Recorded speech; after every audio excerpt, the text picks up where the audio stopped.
What is going on, everybody? It's your boy Alex G alongside Mal, and this is the A Couple of Things podcast where we are here to talk about a few things. A couple of things. Yeah. A lot of things, actually, this week. A lot of things podcast. We should name it that. This is work stuff. What do you want to start with? Well, first thing that happened since our last podcast was Takeoff died on Halloween. Well, technically it was November 1st, right? Because it was like Halloween night, but it happened like 2 o'clock in the morning, November 1st. So I think we can start off just with that, just to send our condolences. I think his funeral was this Friday. I think, obviously, of course, they're going to have like a private funeral.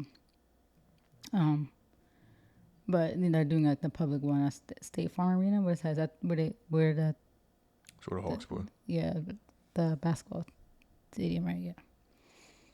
Yeah. You said the Hawks. Those are the Falcons. Oh wait, the Hawks is the basketball team. The Falcons are the football. Yeah. So tickets are free. Obviously, that'll be crazy. Somebody said Justin Bieber was performing. I'm like, I don't know, but I know they have a song, but the song's kind of old. But that'll be kind of mad random. But who knows? Interesting. But yeah, obviously sad because it's like I wouldn't compare it to Michael Jackson, but like when he died, our parents' reaction, like I wouldn't make that drastic of a comparison because like I would say like maybe Beyonce or Kanye or Jay-Z would be like our Michael Jackson, but I feel like when it's a lot of people, the reason why it impacted them the way they did is because like the Migos music in general is still linked to like important parts of our lives, like someone explained it, like music is attached to like usually moments, So for me, when I think the Migos, I think high school, I think especially college, right? Like in college, like they was like in their prime, like Bad and Bougie, like that's when I don't know if I would say their prime, but like their turning point, and like we experienced that. Like their music was everywhere, Like I showed on my TikToks my Snapchats that I had playing their music, Even us in the car, we always used to blast it in your car. So it was like, it is crazy. And I think that's why somebody that was a more impact than I would say than like Nipsey or like XXX, like Juice WRLD. Like obviously those were sad, like Pop Smoke. Like of course all those deaths were sad, but I would say Takeoff for me was a bigger impact because of the fact that they were in our lives musically for a lot longer, than Pop Smoke, who had a few hits before he died, Like obviously it's still sad. Is that why are you making a face? That's weird to say. No, I mean, your face though. Like what's the issue? No, I was just comparing the deaths. I'm not comparing the deaths. I'm saying that I heard what you said. I'm saying that it impacts me personally. I don't know these people. I heard you. Yeah, but you said yourself off camera that it's not like you're like you don't know these people personally. So it's not like you're like crying about it. Yeah. So how's that weird to say that a death of Takeoff might be a bigger impact on me than Pop Smoke? How's that comparing deaths? I'm just saying that me personally, a death like Takeoff, who's been in our lives musically since I was 16 to 26, is going to impact me more than Pop Smoke, who had a hit for the summer and died a year later. Like, not saying that their deaths, one death is more sad than the other. I'm saying for me personally, it hits different when it's somebody who's a part of your life musically for so much longer. You don't think that's a fair? No, I heard what you said. I know, but I was just confused by your faces. You could watch it back. You was making all these weird faces. Like I said, I was saying, I don't think what I said was crazy. I'm not comparing death, saying who Steph was sadder. Death in general is death. Like it's all sad. I'm saying for me personally, somebody who's I've been listening to since Versace, like 16 to 26 is a huge transition in life. Going from having no license to having an apartment and being, my own health insurance. That's a lot of stuff that happens within a 10-year span. Like getting your license, going to college, graduating, getting your master's, starting your first job, getting your first car, getting your first relationship, virginity, all that stuff that happens between those age groups. The Migos was there for all that musically, compared to Pop Smoke, who had Welcome to the Party and Dior. Like, not saying that one's worse than the other. I'm saying when I think of Pop Smoke, yeah, it's sad, but he's only linked to, for me personally, he's only linked to that one time period of my life. So I'm saying take off, you know. You don't like? Do you feel like you have like a similar experience? Mm-hmm. Yeah, cause that's a lot. We had Versace, we had Pipe It Up, we had Bad Bougie, we had Hannah Montana, we had the whole Culture album, Culture 1, 2, and 3. Was it 3? Right? It was. Did they have Culture 2 and 3? Yeah. You know, a lot of stuff. Their collab album. Well, that's Quavo. He did the collab album with Travis, I think. But yeah.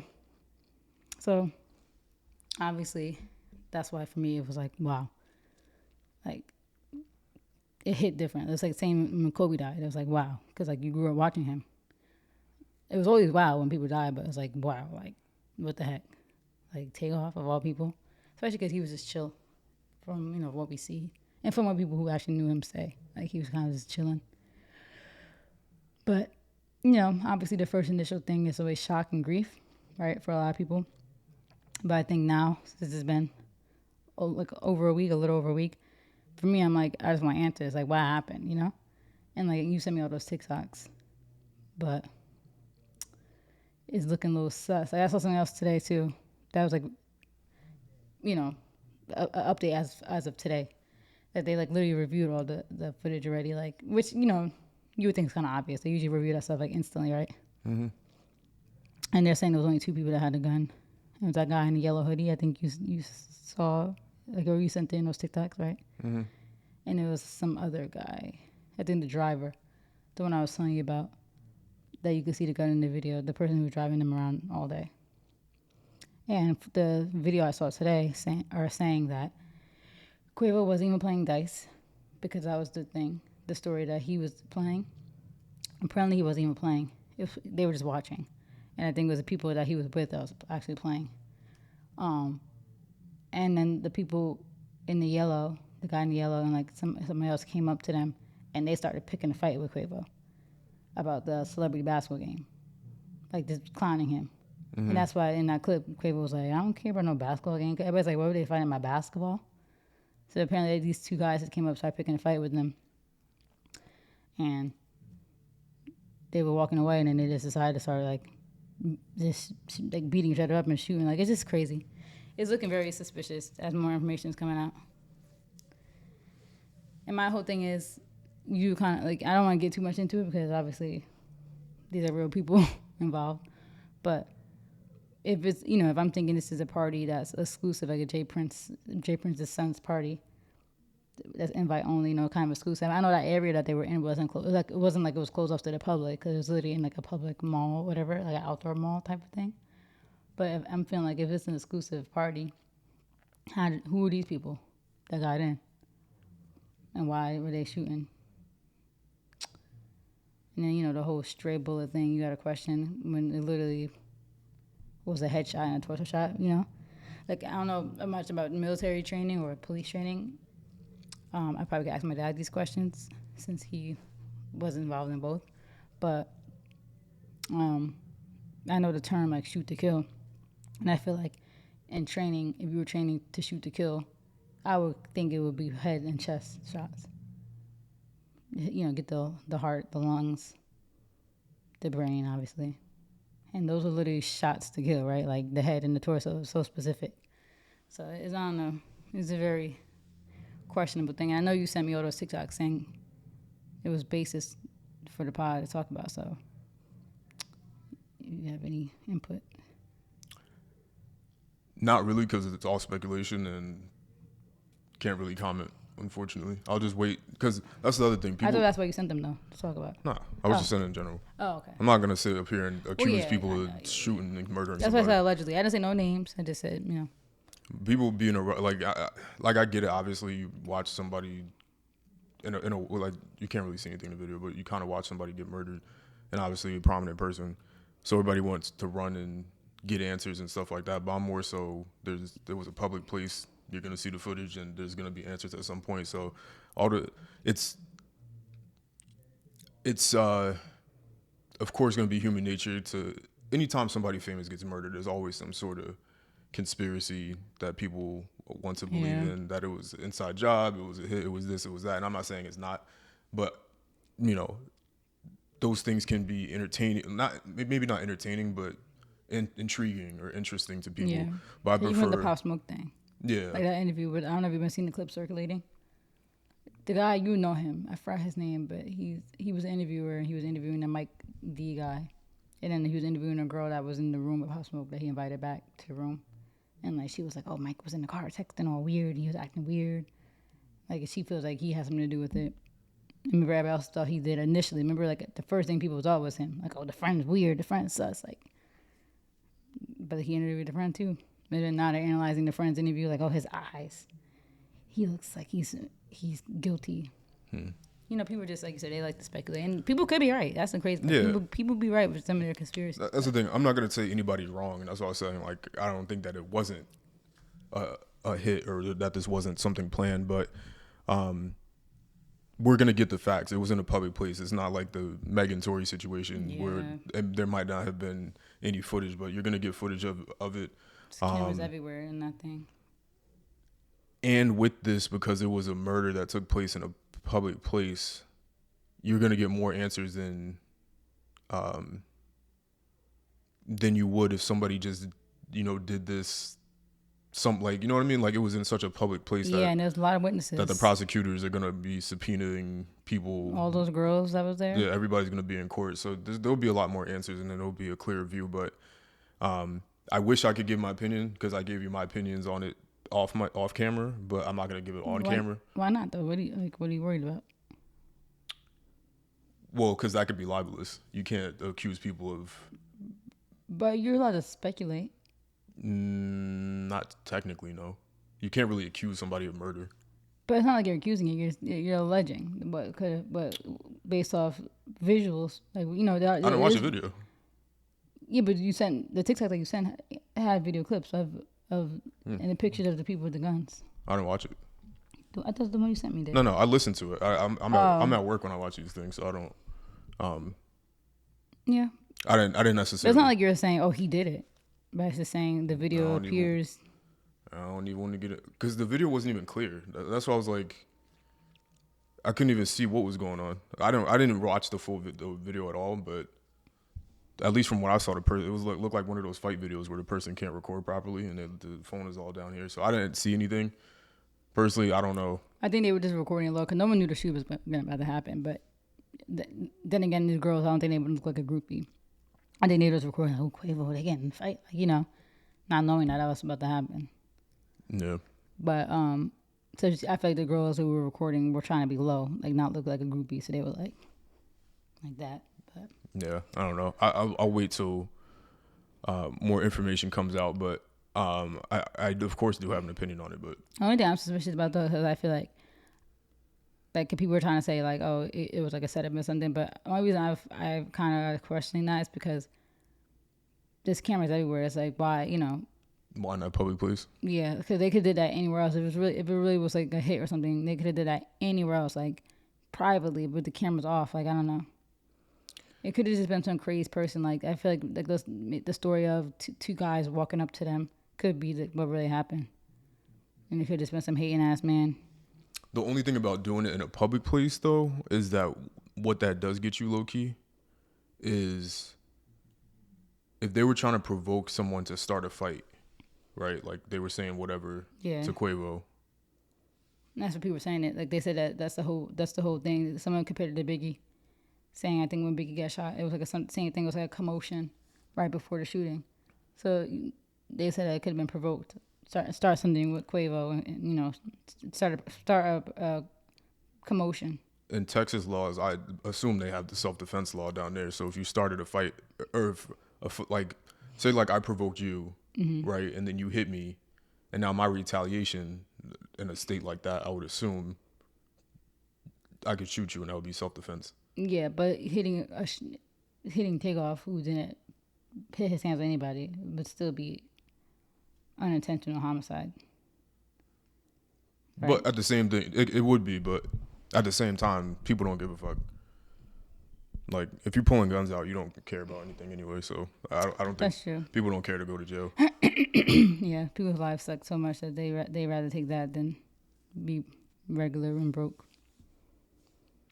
But it is crazy. But it will be interesting when all this info comes out. But obviously, all in all, it's crazy. Like, none of them are going to be the same after this. The music is not going to be the same if there even is any more music after this. Like, they were planning on filming a music video to every single song on their album they just dropped. Like, it's just, I feel like all those plans are just going to happen, just going to stop now. Like, you can't film the music videos about him. You know? Those things are not going to happen. And I do wonder what's going to happen going forward. If Offset and Quavo are going to make up. But I think since this is different, like this is different than like it being your friend. Like they're family. So I don't know if he's gonna ever even make music again. It might really be over. No. Sad. I don't understand our community. It's really the only community that goes through this. You see all these white artists getting killed. Like it's actually just an embarrassment to this point. Like I saw a video today on TikTok where these guys were fighting in a basketball court. And the guy went and got a Yeah, gun. you saw it? Yeah, that happens all the time. Did you see the video? People were making jokes. I don't think that was actual score, but apparently the scoreboard said 2-1. I feel like that just might have just been the scoreboard that was already up at the gym, but like, come on, like it's just like it's so lame. I was like, send the next comment. Like that's for me, that's the only solution. Like, unfortunately, I think that's the only solution for our community is to wipe us out and start from scratch. Like that might sound crazy, but that's the only way for me personally. I feel like we'll repair our community is the world ending or our race being wiped out and having to start over.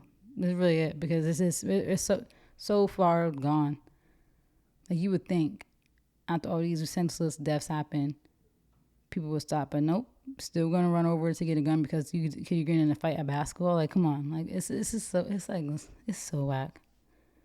Egos are so crazy. The male ego.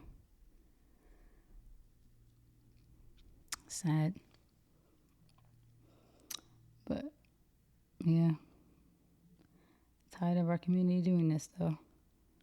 Losing all of our rappers. Like, there's only a handful of rappers we're actually gonna grow with. It's getting crazy. No. Maybe the last thoughts.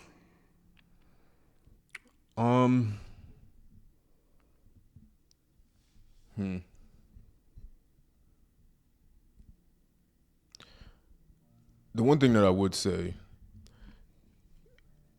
so for me, so part of the reason why I am being quiet on this particular topic is because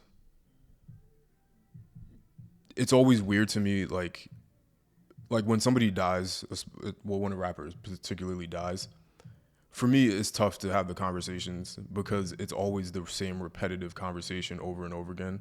And also hate lecturing after somebody died because, of course, that is what matters the most. So it's tough for me to have these conversations sometimes. But if I did have to give my thoughts on that type of stuff, it's like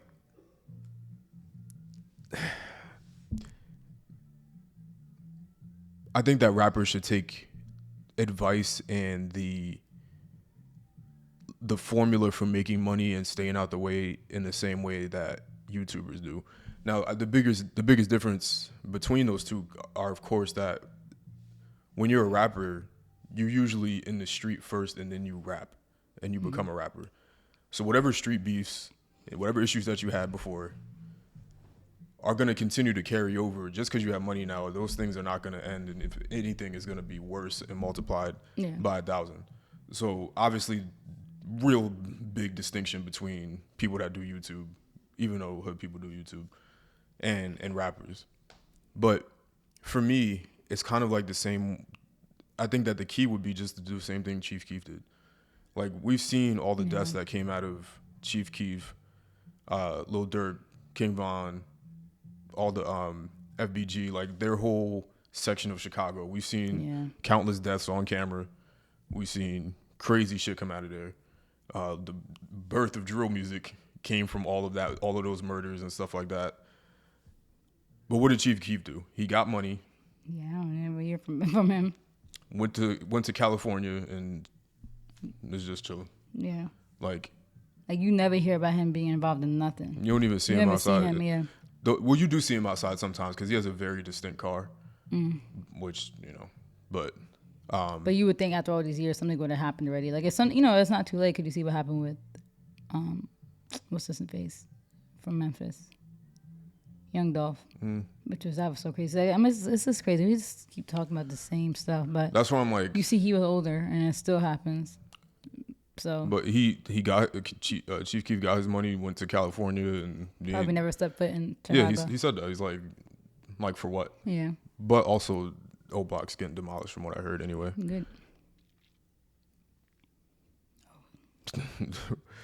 we don't want people to be evicted, but no, obviously we don't, because it's not the other tenants' fault that there were hoodlums in their complex causing violence and chaos, but it's just that strategy. And then the thing is it's like a weird thing. Like you want to get money so you can be outside, but like there ain't nothing else. Nothing good is outside.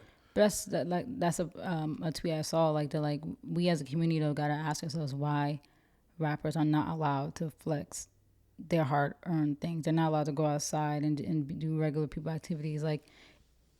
It's sad that that's even a statement, because it's like we're creating solutions to problems, but we're not trying to address the problems. So it's like, instead of us trying to just get haters to stop being haters, and stop being evil, it's you gotta know the rules. Like you can't go out, you can't do this. It's like, well, why can I not do those things? Like why I gotta restrict myself because this man's a bum and a hater and evil. It's sad. Like, we shouldn't have to do it in the first place, because I mean, that could go for anything, but just our community specifically. But that could go for anything. Like us regular people could get robbed and killed just for a Louis Vuitton bag or something. Yeah, regular people get robbed all the time. So try to make the change, but understand that it's not changed yet. Yeah, it's still a risk. Yeah, and unfortunately, that's life. That's why he's talking about it, because it sounds lectury, and it's like, which I'm not trying to be, but it's like. How many times are we gonna I can guarantee you, a year from now, we're gonna have at least maybe 2 more artists that we're talking about, and it's sad. I don't want to put that energy out there, but who do we have this year? We talked about Young Dolph. Who else died this year that we talked about? Felix else died. Draco the Ruler. Yeah. Who else? I can't tell because. My time perception is so off that I can't tell if things happened last year or if it was this year. Well, I could probably look it up real quick. But I remember Draco, I found out when I was at Mavis doing something with my car. But yeah, you just keep having these same conversations, and obviously the issue is the guns on the street and the violence anyway, and people should be able to go out and do whatever they want without fearing for their life. But unfortunately, that's just the way it is, and it's like the fact that this is even a list too. All these rappers have died from shootings. It is not just 2022, but this is sad. We shouldn't even have a list like that. And you see Takeover, PNB Rock, JD Youngin. This is sad. And it's just crazy because distinct people, Young Dolph, and that was 2021, so that was almost a year ago. King Von was 2 years ago. And, even to the people, but yeah, these last 3 were crazy in trouble. Yeah. This is insane. Just gotta look at these ages too. Nobody's making it to 40. 18, 30, 29, 27, 26, 22, 25. This don't make no sense. No. It's look at since we've been 18. Chinks, Bankroll Fresh, XXX, Jimmy Wapo, Nipsey, Pop Smoke, King Von, Young Dolph, and all these were just in the last 2 years, which is crazy. There's so many in the last 2 years. Draco the Ruler. Yep. But yeah, that's who in these past few months has been PNB Rock, JD Young, and Takeoff. This is sick. Yeah. And I don't know. For me, it's the same conversation I keep repeating over to a million times. It's I don't want to be around people. Yeah. Like And that's the thing. being around people brings you inherit all the other bullshit. Yeah. Whatever other people are going through, you gotta have to now go through just because you're around them. Whatever issues that they might have, insecurities, and I'm not even really speaking about this situation specifically, but whatever demons people are fighting, whatever beefs that you might inherit just from simply being seen with somebody, Like all that there's kind been of shit. so many stories about people that died simply because like this one. There was a story that was in New York. It was like this guy was just like helping out his friend, but like, I guess the friend was involved with some gang stuff, and their car got shot up and burned in like Central Park or something. You heard about that? Mm-hmm. It was like, but he was just been to pick her up to help her out. Next thing you know, they get pulled up on, both of them get shot to death, and he was just astray, like he was just helping her out. Yeah. That's why, like, people always want to say what they want to say about like, oh, I got all these friends. Like, I don't want to be around a lot of people, honestly, for that reason. Like you said, you inherit stuff. Like, especially if you're friends with problematic people who might, start up a fight with strangers while you're out in public. Like, or just somebody who's problematic and just always picking fight with strangers, Yeah, just talking cool. crazy. I'm cool. Cool I'd rather be by myself, and obviously that's unfortunate because if you had people that were cool and you're surrounded by just a bunch of cool people, nothing but positivity could come out of that. But you can't be a judgment of what people got going on that particular day. People got demons too. Yeah, They got secret lives. Yeah, or people have ulterior motives. You don't know what is going on at any time. So I prefer to just be on my own. And I could only imagine being in their position. Coming from where they come from, and the street background and all that. Like I would The paranoia. I would be so paranoid. Insane. I would never be around anybody or anything. Mm-hmm. I wouldn't want to be seen outside. And I've heard about stuff like that, like the That's real why I PTSD. was shocked at a lot of these people that have died, how they even were in some of these predicaments. Like Quavo and Takeoff, like, yeah, they, I don't know if they were really involved with gang stuff, but just, being around a whole bunch of men, unfortunately, just in public, it's just never going to end well. King Von, club appearance, Nipsey, going back to your hometown, hanging out in the streets, Young Dolph, going back to your hometown's donut place. Like, yeah, you might want to support her, but you're in Memphis. Not when you have, but even when you don't have those like street issues, people are gonna hate and try to do shit to you anyway. Yeah. But especially when you have them. It's just, I think a lot of people think they're invincible, and it's the Mo 3 shit was crazy because he was on the highway. Oh yeah, right. That's wild. Yeah, it's just unfortunate, and of course, like you mentioned, the Migos have been there since Vine and everything else, and the Pipe It Up song was huge on Vine. I'd be so busy and running around, and my mind is all over the place. So sometimes I don't necessarily like what? Sit and think about certain things. I'm not like a very unfortunately, I don't really stay in the moment too much. Yeah, I think that's the world we live in now too. This stuff happens so much that's hard to. But for me, what brought me back in was just TikTok. Can people, then the memories come back like, oh yeah, like, dang. Yeah, one of the TikToks I saw, I mean, it's insensitive a little bit, but it's the truth. People have been, because for me, I don't want people speaking on. But maybe we got to get over that because I'm saying we shouldn't have other people speaking on Black culture, or maybe people need to. Yeah, because sometimes like it is like I do sometimes hate it, like when you have like you see the white people on TikTok and they're like I think Jake Paul made a tweet too, like we gotta stop the violence. It's like. And everybody's like, sit down. Like, this is not your thing to speak on. And I get it to the extent because obviously a lot of how we are is linked to slavery. Like, I hate using that as a cop-out, but it is. Like, the economic disparity, all that stuff leads to desperation, which leads to violence, which leads to just our culture. Like, it's not like inherently we were born being this type of people because of our skin. Like, there's always a cause and effect. And I feel like people ignore that. So it is kind of hard to get opinions from the people whose ancestors are the reasons that our community is what it is.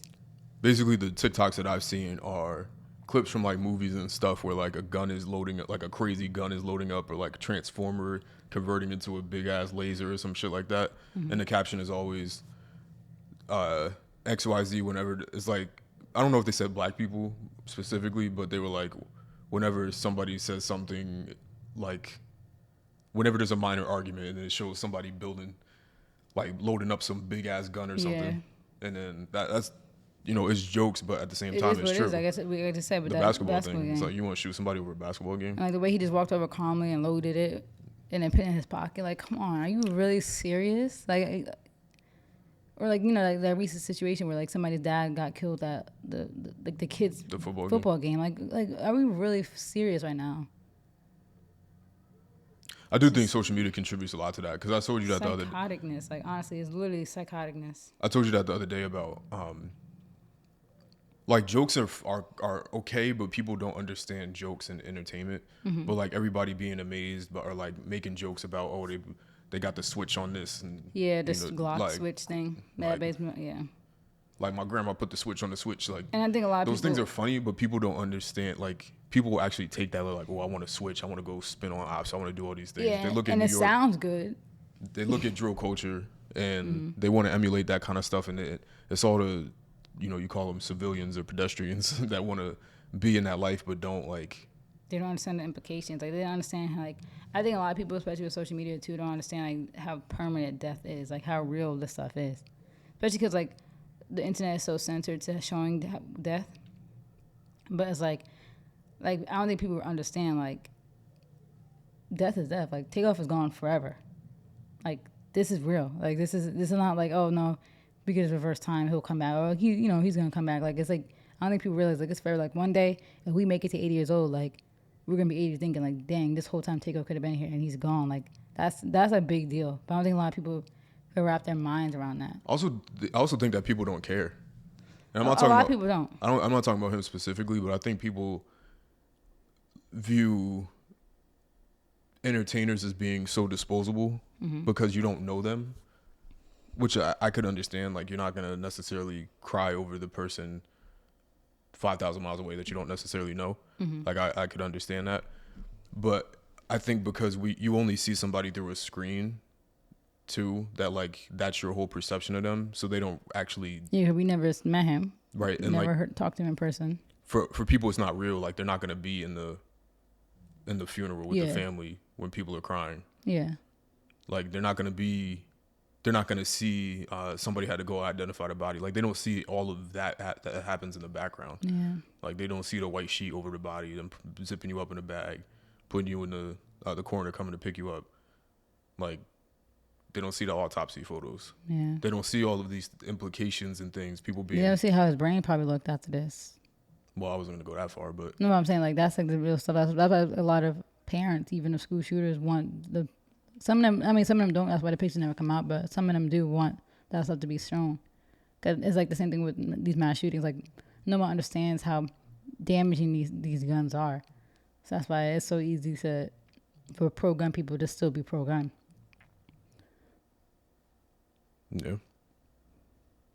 Because interestingly enough, one of the families like in the Parkland shooting, because that just he just officially got sentenced.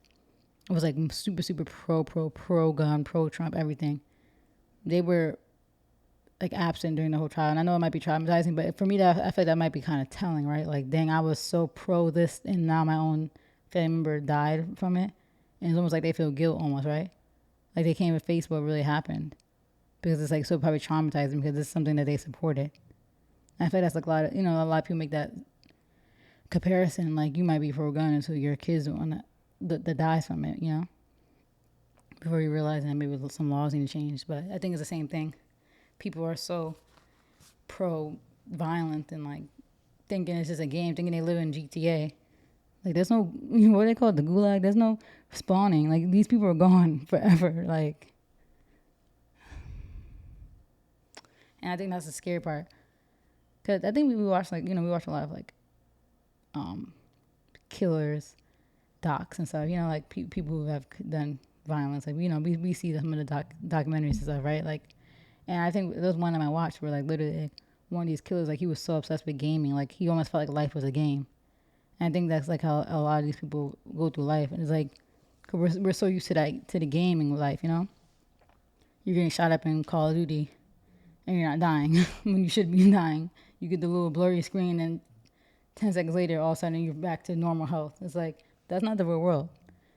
you get shot and then you get the loading screens, like you died, but then you spawn back. Like I think so. I think a lot of people are so enveloped in that life that they really don't have no clear like differentiation like that.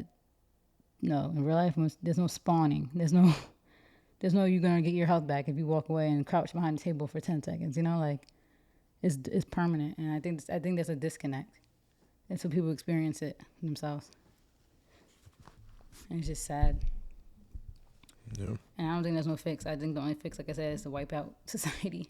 And that might sound crazy, but I've given up on our people. People could be mad at me. I've given up. I'm gonna live my life how I live. You guys can live how you want to live. Don't affect me. As long as none of my people are victims of it. But I've given up. I only care about my immediate circle of people. Sorry. I'm done. This is getting too overwhelming at this point, right? But yeah. That could be like 2 topics. What we got next? Drake and 21. Ironically enough, too, it's always like interesting. Like, you know, this is like a good segue. It's always kind of like, I mean, they made this album obviously before this happened, but it was always kind of crazy how, like, especially in the rap community, how quick we move on. You know, it was like, it wasn't even a week. And then this album dropping, you know, and especially 21, you know, he speaks a lot of like the gang stuff. So it was like, dang. Like, it's almost like we feel tone deaf as society. Like, we're sitting here like, and there's like mad gang violence, and it's like, dang, like take off, the body's still warm, like, and we over here moved on, right? It's still continuing to perpetuate the music that probably contributes to our detriment. But I didn't get to sit really with the album. I tried to listen, you know, I had it on shuffle the other day when I went to go get food, but didn't really get a chance to sit with it because, you know, I'm focusing on the GPS. I'm not really listening. But did you listen to it in full yet? Mm-hmm. What do you rank it out of 10?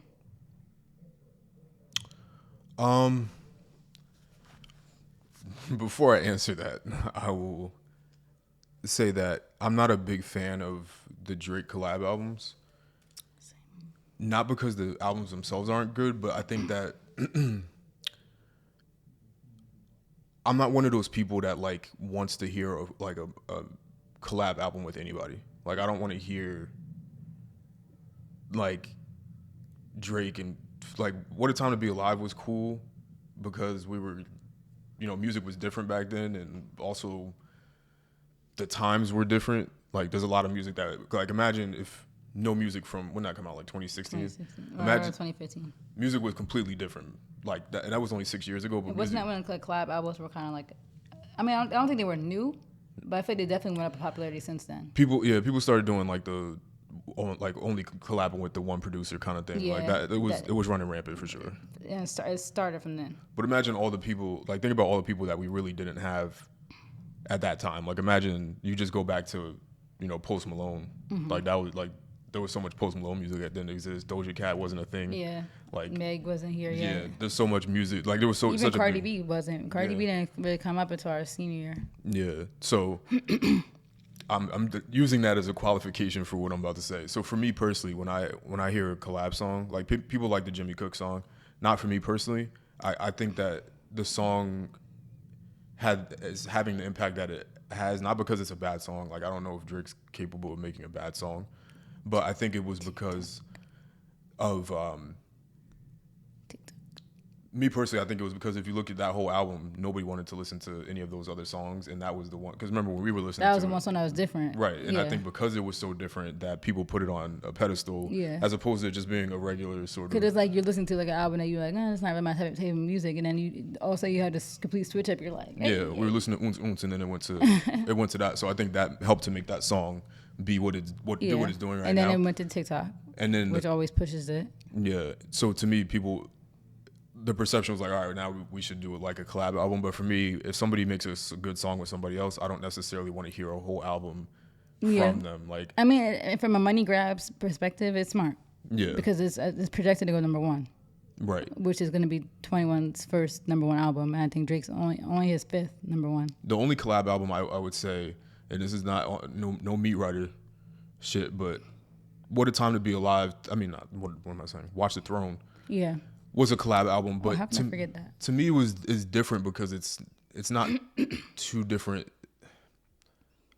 I think it's not two different styles, in my opinion. Like Drake can rap on trap beats, but to me, his style is very different than 21 Savage's Well, style. like Kanye So and they both Jay-Z rap. mesh, and they mesh together. So to me, it wasn't so much like I didn't view it as a collab album.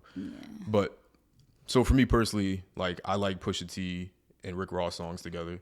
I don't want a whole album from them. I know people would say that that's crazy. Even the Quavo Takeoff, Right. We could have did without it. You know, they had a few good songs in there, but other than that, it's like, all right, I don't want to hear auto-tune, high-pitchy voice go back and forth. For them, it's a little bit different because they were a group at least. What? Quavo and Takeoff. No, I'm talking about. I said Quavo and did I say Takeoff? I meant to say Travis. Quavo and Travis's album, like remember they did Black and Chinese. I said Takeoff. Yeah. Oh, my bad. I wouldn't call it. No, theirs is good. I didn't mean to say that because I probably sounded crazy. Obviously, their music was sounded good together. I meant Quavo and Travis when they did that Black and Chinese and Huncho Jack. Hunter Jack, yeah. Like, I could have went without it. Like, I don't want to hear nasally auto tune voice. Yeah. So to Quavo give you, and Takeoff, of course, they were a group and they all sounded good together. All three of them meshed because their voices are all different. yeah, and they bring different styles, even though it's the same. Different flows, yeah. Even though it's the same like genre, I guess. Yeah. So basically, I'm qualifying it. So to give my opinion on it, I think it was good. I don't think that either one of them is capable of making bad music at this point. Like, of course, production is always going to be good because they can pay for the more expensive beats, and they're both talented at what they do. So of course, it sounded good. For me, I'm more of a fan of shorter albums. So anytime anybody drops an album that's longer than maybe 14 songs at the most, and like I prefer like maybe 10 to 12, even 8 is okay to me. Anything longer than that, like this one was, it's like, yeah. Yeah, you're losing me. Yeah. Because even like the fact that we didn't even finish it when we were driving to New York the other day. I mean, it was only a 30-minute drive to get to upper Midtown, like 81st Street, but we didn't even finish the album. It's like, what I will say is that the songs that I do like, I really like them. yeah, I gotta go back and listen to it. I know a lot of people, their favorite is Major Distribution. Major Distribution. I sound drunk. Yeah. Major Distribution, probably my favorite. Yeah, I think a lot of people, that's like their top one. They just mentioned Macaulay Culkin. I don't remember that lyric yet. It's hard for me to listen to any of this stuff though because I don't like Drake. But I'm always a fan of good music, and I like 21 Savage. So yeah, got the stripes. Fucking you. Yeah. So I thought like the songs that I do like, I really like them. Is that's a song? That's a song with Major Distribution. That's the bar. No, that's in Broke Boys. You know, it's funny. That's why this is weird. That's why I didn't like when you were playing on your phone. I didn't really listen to it, but they sampled Happy. Like if you play it back, you'll be now that you know, you'll be able, on Broke Boys. Mm-hmm. On the first beat. Yeah. Now that you know, you can hear it. Do I look happy to you? Or Kanye? You hear the beat? Is that well? Let's talk to No, it's confirmed. And like, you know, obviously if you play Happy, you hear the comparison. But that's why it was interesting that he had that line about Adidas. How do you say? Well, so Kanye cleared it then. Yeah, and that's why with the line with Adidas, I was like, oh. Well, did he get credited for it? Because I didn't see that it was any. Yeah, somebody found the credit online, like, he made your Kanye stand, but it might have been on that website. But if it didn't come out, then. But yeah, how's that work? I mean, it did come out. Donda 2 released on the STEM player. STEM. What is that? It's not gonna be on YouTube. Yeah. You gotta go on SoundCloud. What is that? All right. But yeah, I like that song too. You're gonna have to. I said you're gonna have to go on SoundCloud. Why all of them sound the same? Because YouTube will take your whole channel away from you. Yeah, but that's why, you know, when he said that line about Adidas, and then now that I found out that it was the sample, I was like, oh, so maybe he was a shout out to Kanye, kind of. But then at the same time, it's like, for first of all, that would have been way too quick. But then again, not really. This is what they do. Yeah, they put albums out mad quick. But then, you know, that line about I only link with the ops because J Prince, like, it's like, He's just, but Drake has always been that. But his subliminal, he's always. But that's what I'm. But you, because that's why I'm not quick to. I wasn't quick to jump on that line was about Kanye. Like, yeah, it easily could have been. And now that we know that the sample, it kind of. And yeah, it might still be about it. But at the same time, Jay Prince's involvement, as you can see clearly, as what just happened, their involvement in that whole mob tie shit it runs deeper than just like we wouldn't imagine Drake to be involved in street stuff, but like. But I feel like the thing is, like, first of all, and this is kind of the main point I wanted to get to, that song was the same song where people assumed that he was dissing Meg Thee Stallion. So it seemed like that whole song was kind of like a weird diss to people. Like, he was dissing mad people in that song. Because that's a song that, we can get into that in a second, but that was like the major thing that people hated from this album. Like, that's the funny part, is I've always said Drake was whack and weird with the subliminals and weird. And, like, just whack in general, corny. But with this Meg people are mad. Like, a lot of people are mad. They sticking with Meg. So it's like, this was a huge shift in, like, his public, I would say, like, his public credit score. Like, people are still listening to that stuff, but a lot of people are thinking, like, now every time people post about Drake, like, oh, he's corny. I'm like, oh, look at you guys opening your eyes. But it's not a coincidence that same song is where the Kanye diss was in. It's like, he's good for that. He's good for to get people talking. Like, he knew what he was doing. Even if it's not about Kanye, that was the most prominent thing that happened in the last year, like, with you and him. Like, you guys made up after this long beef. Jay Prince was in the picture. Like, come on. And, like, that was the whole big deal. Like, remember, I don't know if you remember because it hasn't been like a year, but that was the whole big deal with that situation where Jay Prince literally got on live and was like, made them link up. Like, it was like a big thing. And, like, Jay Prince was more so acclimated, I would say, with Drake. So it was almost like it makes sense that he's saying I did it for him. Mm-hmm. And obviously it could be about other people the same way that Meg Thee Stallion bar has a double entendre. But I think that's the thing that gets me kind of like confused. I'm like, because that's what rap's about. Like, I don't know why like people were like, oh, no, that wasn't a Meg bar. That's about this. I'm like, but do people not understand what makes rap is double entendres is a huge thing about rap. Like, two things can't be true. He could be talking about other people, but he could also be talking about Kanye. He could be talking about Meg Thee Stallion, but he could also be talking about people getting butt shots. Like, that's what rap is about. That's what makes rap. That's what makes it so clever and fun. Is the double entendres and get people going. But as you can see, everybody associates it with the Kanye and Drake meeting in Toronto, and the meeting was set up by Jay Prince. Like, and if he did, hey. No, if he did, yeah, hey. But it is weird. It's like you gonna use Kanye's sample. And maybe that's how he felt in the moment when he wrote the bar, because that's the thing too about rap. People don't realize people write raps in current situations. So maybe that's how he felt initially. Like, oh, I'm about to go meet up with Kanye. I'm only doing it for Jay Prince, but maybe now he does feel he's in a different place. I don't know. Kanye's done that before. Like, he's made beats for Drake to just push T on. So Yeah, I mean that's rap is weird, and they're all weird. But yeah, but in general, the album it was okay.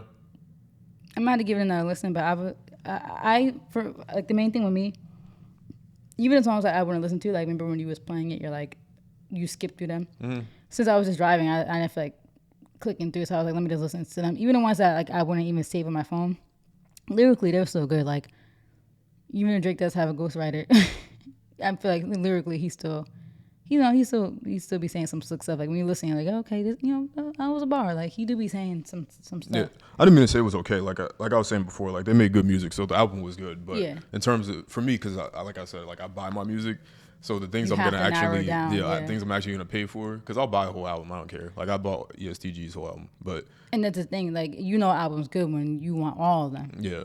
And there's not that many albums you could say that about. Like My Beautiful Dark Twisted Fantasy. If you were buying that today, you would buy every single song. No, but yeah, I bought it. I bought that album probably like 4 or 5 times. Yeah, and I feel like unfortunately there's not a lot of albums you can say that about, especially nowadays. Like a lot of albums have a lot of fluff and filler. Like just give us the good solid 10 songs. Like, and that's the thing. If this was consolidated, it would be perfect. Masterpiece. But then after a while, you're listening, you're like, all right, 3 of the songs sounded like this. Yeah. Same concept, same content, like. I like that one song. I don't know any of the names yet, but that one song that was like 6 minutes I liked. And I also liked the song towards the end of the album where 21 was rapping on like a Drake-ish, like not R&B, but like R&B, like slow vibey sort I of think, yeah. rap beat. And that to me is what is gonna make. It's gonna like Lil Baby needs to do stuff like that. Oh yeah, that's what you were saying. Like it would make him stand out a little more if he actually switched it up a little bit with his production. The production, because when you, not that these are bad producers, because I look up to them myself personally as somebody that makes music, but people like Weezy can switch it up for sure, because he's done that. Like he's done crazy like melodic slow beats that you wouldn't even necessarily know, because you don't hear the Weezy out here necessarily, but he's done like a lot of stuff like that. So Weezy can definitely do it, but when you work with like I don't even want to call out any producers in particular, but when you work with the same producers over and over and they have that same sort of like just hi-hats, 808 snare, just simple, made this beat in 20 minutes and here you go. And of course it's a banger. Of course it sounds good. It's going to slap, of course. But when you work with the same producers over and over again that make that same trappish thing and your whole album, every album is like that exact same thing, that's when you're going to start to get bored as an artist. Yeah. And I think that the way to switch it up, and the way to switch it up is the production, and switching it up doesn't mean we want to hear you on EDM beats. It just means like, you know, maybe don't have the crazy 808. Like we don't want to hear what's the hi-hat, where's like the rapid like we don't want to hear that. Like funny enough, Drake addressed that in the album, the music. I think he said something about like, let me see. He said something about it was a bar. It was like something about being international or something. Drake lyrics, her loss. Yeah. International. They got sued for $4 million from Condé Nast. Oh yeah. For doing the fake Vogue cover. Yeah, which you would think they would be smart at this point in their careers, right? About like stuff like that. Like you would know, you know. The thing is, yeah, like they could have done it, but the fact that they actually sold it was the crazy part. Yeah. And people were getting mad at Condé Nast about it. But people, I'm like, if you have something that you created and people are making money off it, like it doesn't matter who they are. Like, of course, you don't want anybody to steal from you. Yeah. That's my other gripe with people buying fake clothes is that if that was your brand, you wouldn't want people stealing money from you. Because people be like, oh, I don't want to pay all this money for these Nikes. But I'm like, first of all, it's illegal to buy counterfeit goods, but also you're literally stealing money from people. Yeah. God forbid it was your brand. If somebody came and took money out your pocket, you'd be crying. Yeah. But you're not going to find a bar. I know, because I don't know the exact thing he said, but it was something along the lines of like... They were on there spitting, though. It was something along the lines of like, yeah, I made that type of music because, like, I'm trying, you know, it was a bag. Like, I want to be, you know, international, something like that. He basically said he made it for the bag. Let's get down into. Yeah, obviously next we're gonna talk about the subliminals. Yeah, so obviously the main one that everybody was talking about, and the directs as well. Is the song "Circle Loco," which is what we just said with the Kanye diss, allegedly. Literally, the song, it was like it was in the first few like bars of the song. Like I didn't even realize until I listened. I was like, oh, he said this off the rip. But the first one, I'll get the exact words, was this bitch lie about getting shots, but she's still a stallion. So, well, you hate when I read it like a white man, like a stallion. This bitch lying. I read it so like robotic. Yeah. But obviously, with that, the first thing when the people first heard it, the internet obviously went to shambles, right? Yeah. And then you had people who obviously were calling him out, and then you had the people who make excuses like, "Oh no, he wasn't talking about her." But come on, he was talking about her first of all. Like people are so annoying. Like, I hate when you cape for somebody. Like this is so obvious. He could use any other word except stallion, like and lie about getting shots. Like this is such a basic example of a double entendre. They're like, well, yeah, he's talking about a girl lying about getting ass shots, but still being thick. Well, yeah, that is what he's saying, but he's also saying, like, it's a double entendre. It's wordplay. Like, this is what rap is about. You're basically saying he's a whack rapper if you're not going to admit that this is a good double entendre. I don't agree with it personally because we need this trial to play out, but this was a good double entendre. Yeah. If she really did lie. If she lied and he knows something that we don't know, that's a bar. This is a bar. That's a bar. Lie about getting shots, but she's still a stallion. Like, come on. That's crazy. That's nuts. And the fact that I'm not even a Drake fan anymore, and I'm bigging him up on this, but his own fans are trying to he wasn't talking about Meg. Yes, he was. Yes, This is he what rap was. is. You're not a rap fan then. If you don't think this was a double entendre wordplay, like come on, It was. come on, like dumb. Now, if he did shoot her, then that bar is not gonna, it's crazy. not gonna age well. Yeah. And the thing is, even if he wasn't even saying that she's lying, and he's just playing off the accusations that she could be lying, it's still kind of messed up. Yeah. Because it's like, all right, like Meg clearly went through a lot of stuff. Like, let's not knock somebody where they're down. You know, her house got robbed, her parents died, her grandma died. I Like, saw people bringing that up. What does that have to do with this though? because people feel like she's been going through a lot of stuff in the last few years, and it's like, dang, like you just gonna keep, you know, it's like that is that whole like putting salt on the wound. It's the we like her, so we're gonna defend her. But if it was somebody else, then nobody would care. That's the funny part because it's the fact that it was Drake all of a sudden here comes people at the woodwork. Everybody was talking about his light bulb. They was talking about him getting peed on. I was like, whoa, so Meg Thee Stallion was the thing? Because this is like you guys should like that's what made me mad. I'm like I was actually getting annoyed because I'm like you guys should have been seen through him. Like he's been whack. It took this bar for people to realize that he's whack. Like let's make a list. He's always beefing people. He was hiding his kid. Got a porn star pregnant. Has a couple like tens and tens of Birkins is sitting in an empty mansion in a closet for an imaginary wife. Like he's been lame. He can't keep a woman for all this bigging up that he's talking about. And he only got no girl by his side. If you really the man, you would have a fire girl by your side. I'm sorry, but you can't even get one. You're Drake, but you can't look like Pusha T said. You Drake, but look at your Beyonce. Like look who you picked. Like look who's your right hand woman. You can't even get one. Like the red flag's been there. And it took this bar for people to realize he's a lame. I'm like, no, he's been lame. He's a mixed kid with identity problems who wants to have a hood story. My parents are struggling story so bad. Like Pusha T said, he couldn't even grow the fro. He was scared he wouldn't nap enough. Like this man been whack and lame to me, and I don't understand why it took this bar for people to be like to realize that. Cause now people was going in. They was like, oh, if I was Meg, I would link with Pusha T and get to writing. If I was Meg, I would say at least I didn't get peed on. If I was Meg, I would bring up his light bulb. I'm like, whoa. It was talking about him getting swung on. All this stuff was coming out. And everybody's like, I'm learning all these things about Drake. I'm like, you guys didn't know these things already? Like, because he was blinded by the music. The music, I'm not going to say the music is bad. But come on. He's been, like, the red flag's been there. This man got Birkin sitting in a house for an imaginary wife. Like, loser. Did Meg do anything to him? Maybe, because they were seen in pictures together.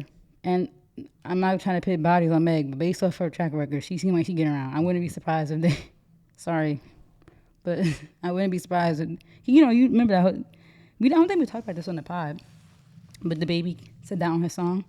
Yeah. And that's why she was probably so mad that he did a song with Tory.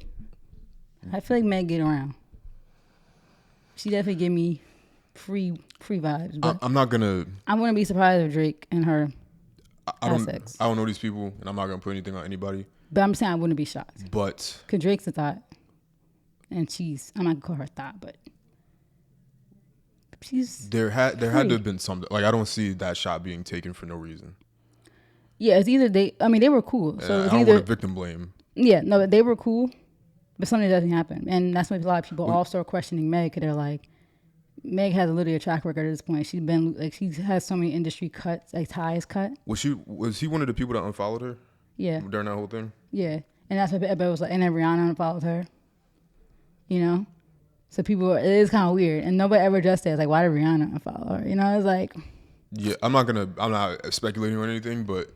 It does make you wonder because no one can speak out because there's a case, active case. Yeah, I just wondered because I don't see that shot being taken for no reason.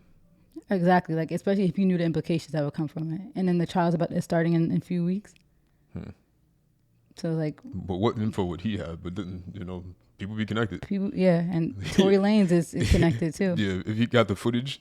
Yeah, that's funny. Or if Tory Lanez might have just told him obviously he knows that the evidence that his defense is gathering. And they both from Toronto and they made up after they had their beef. So maybe he was supporting his man. Yeah. We'll find out. They said the trial is like the last week of November. It keeps getting delayed, but it's supposed to be November/December. So finally, I hope it doesn't get delayed again because we've been waiting. But they were friends too. I don't know about they were friends, but they, I just feel like Meg you do kind of gotta like see a pattern with her though. Like a lot of people in the industry cut ties from her. See, like even her own childhood friend, or that girl that was messing with Tori, that she also was messing with. Like I don't know if that's her childhood friend, but they were friends for a while. So let me be a Meg supporter for a second. So we not being not being biased. so assuming that she didn't do something to him directly, like no, actually, forget that. Is it crazy that he, like, how you, because they do the men aren't allowed to speak on women things. How do you feel about him just, even if she did do something to him, how do you feel about him kicking her while she's down, kind of thing? I mean, it could be kind of messed up because it's like we preach so much about like, oh, mental health, and like something like stuff like this could lead somebody to that. He's never cared about that. Like he made fun of Kid Cudi's mental health issues, but yeah, I don't think he cares. Yeah. So, but if something were to happen, I'm sure like all fingers will be pointed at him. Are you on the side of the women that are like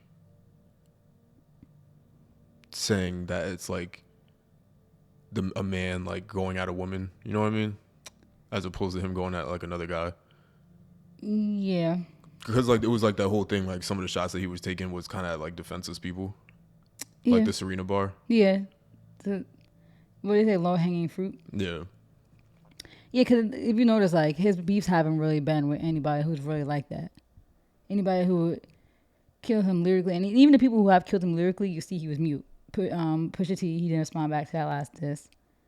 Joe Budden, he never really responded to any of those diss. So like he kind of hit out, but like anybody who's really street like that he hasn't really picked on or had beef with, right? And I would say even Meek is kind of, I would say street, but not really. Like at that point in his career, he was like with Nicki, and like it was an easy pickings, And it is kind of a pattern with his beef, like that low hanging fruit thing. Like it's either woman or it's men that are, he started beefing with Kanye publicly. Like they were throwing subliminals, but it was very clear shots to mess with him when he was going through that whole slavery was a choice Trump had thing, like, So it was like you waited till now when a lot of people are mad at him. There's a lot to be said about him. What about the Serena bar specifically? Yeah, the Serena bar was, what did he say? It wasn't. I think it was the same song. It probably was. 'Cause I think this song was just weird. It was like he just kept coming at her. At people. He directly addressed her. Let me see, Serena. And of course, I don't want to give people too much slack, but like I would imagine something must have happened. Yeah, because they messed around. Mm-hmm. Which was a very weird relationship, in my opinion. Like, it was an interesting time when they messed around, like 2013. It was way more recent than that. That was like after Rihanna. I thought. Are you sure? Because that was during the Stay Scheming era. Unless they were on and off. Yeah, maybe they went. Maybe that's why. Maybe they made up. Because in my mind, their situation was back with the Common beef, like when he was beefing with Common. Common. It was early when he went to see her game. Yeah, that's what I'm thinking of. But then it was back on off at Common. Yeah. But then in 2015, he was at Wimbledon. Then they were spotted kissing. Huh. I don't keep up with anything, so. 2015 again, 2018. But he do be at games though. Somebody made a whole compilation of Drake at like, because like people were coming at him about this whole thing, and they pulled up. They were trying to call him a groupie. Oh, and they pulled up all the clips of him at people's basketball games, like touching them and stuff. But this was really what I remember. It was 2015. It was the creep recording. Yeah, that's such a strange relation, though. I'm sorry. Like I don't know. Like I don't know. It's just two different people. A rapper from Canada and a tennis player. Like who's? If I say his real name, you cancel it. But it's like she's kind of more like as you as okay, no mind. No, I'm saying like she's not like no, just don't say it. I would as a man. Just don't say it. No, I'm saying this is a compliment to her as a man. I would feel inferior around somebody like Serena. Like I feel like she could pick him up by his back of the shirt and hold him in the air. But maybe he likes that. Maybe he's into that. That's why he likes a lot of big. I wish you could pick me up. Yeah, look how she's dominating him. Like she looks like the man. Why can't you do some push-ups and pick me up? swing him around the room. Him being on her shoulder. That's all right. That's crazy. Like a backpack. Him sitting on her shoulder. Yeah, that's crazy. But what was the exact lyric? It was. You still looking for it? No, 'cause I was looking at the pictures before, but it was he said, sidebar, Serena, your husband a groupie. He claimed he don't got a problem. But, sorry, I had to open it. He said, he claimed he don't have a problem, but, where is it? Just go to Genius. Goodness. He claimed we don't got a problem, but no boo, it is like you coming for sushi. No boo. No, comma, boo. No, boo. The sushi spot. Yeah, I got the bar. Thank you. So I'm like, what had He said he claimed he had a problem. So, I mean, that's the thing, too. That's the funny part. People would be like, what happened? But we don't know behind the scenes. Like, I think a lot of people forget, outside of this music stuff, the same way we live 24 hours every day and we just go about our lives, where a lot of our lives is actually not a lot of exciting stuff going on. If you think about it, like, besides your highlight reels, if you're going out for dinner or going to a party or going on vacation, They do it most every part, day. we just be chilling, sitting at home. These people have lives outside of what we see them on Instagram posting their music. Something definitely could happen behind the scenes. Yeah. Some type of conversation. If I wanted to be on what potentially could have happened from Drake's perspective, and this is not, again, me giving any sort of leeway or credence to anything, but maybe Drake was popping up at some events or something. I was about to say that 2018 picture. And at that point, they was already married. And if you with your girl and she was with somebody of Drake's status, you might feel some type of way. But he's who he is. He created Reddit. Yeah. Like more money than way Drake. more money. Yep, for sure. But men. Yeah. They take the whole looks It don't matter and what the coolness. It don't matter what is going on. Yeah. If the guy that your girl used to mess with for years starts appearing in different places, you look over and he's in the stands, and like, you know how the games they zoom in. Yeah. Drake's here and you're sitting there like, or y'all sitting close but that's to each the thing other. about Drake. He just seems so corny and waxy. I feel like he did that to mess with him on purpose. Like, he could have not, but he could. I don't see homeboy, like, no disrespect. I just don't. I'm not familiar with his name. What's her husband's name?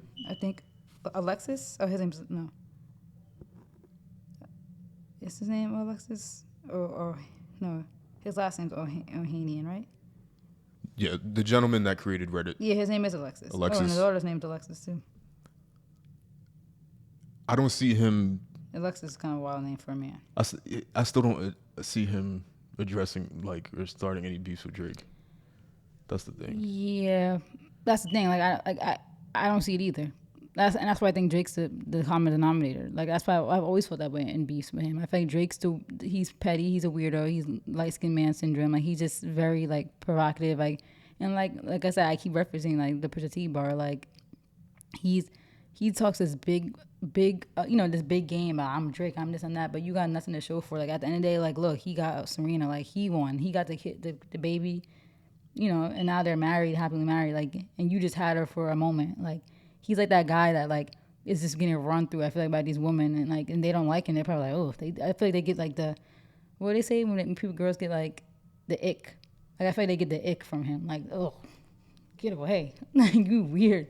Because how is it that he can't get a stable relationship with anybody? Even Rihanna. Like, Rihanna looked disturbed by him when he was on that stage professing her love. She just looked like, this nigga corny. Like, I just feel like he at the end of the day he feels like I'm Drake, but it doesn't show for it in real life. Like, you got nothing to show for that. Like, Jay-Z got Beyonce. Like, you don't got your Beyonce in your career. You don't got no popping woman of this high stature who's, maybe you could say it's untouchable, because I feel Beyonce probably wasn't around because she got with Jay-Z so early in her career. You don't got nothing to brag on except a porn star that you got pregnant that you tried to hide, and a baby who got alopecia because you tried to braid his 25% black hair. Like, that's what you got to show for being Drake.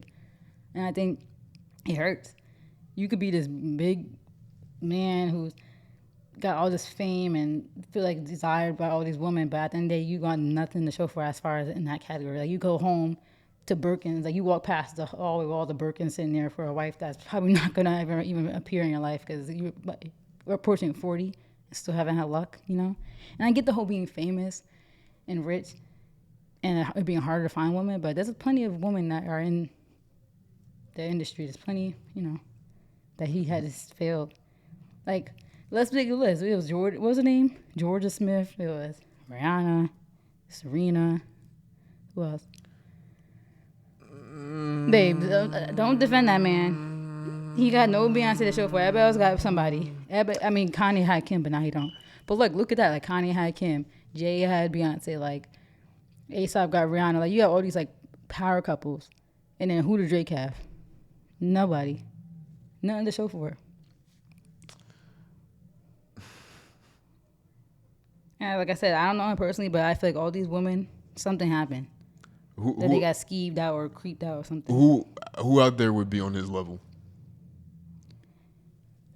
Rihanna was. Okay. That didn't work. Serena was. That didn't work. Serena was probably beyond his level. She's an international, like, sports face of, like, tennis. They probably on the same level. Babe, it's Serena Williams. No, I understand that, but it's also Drake.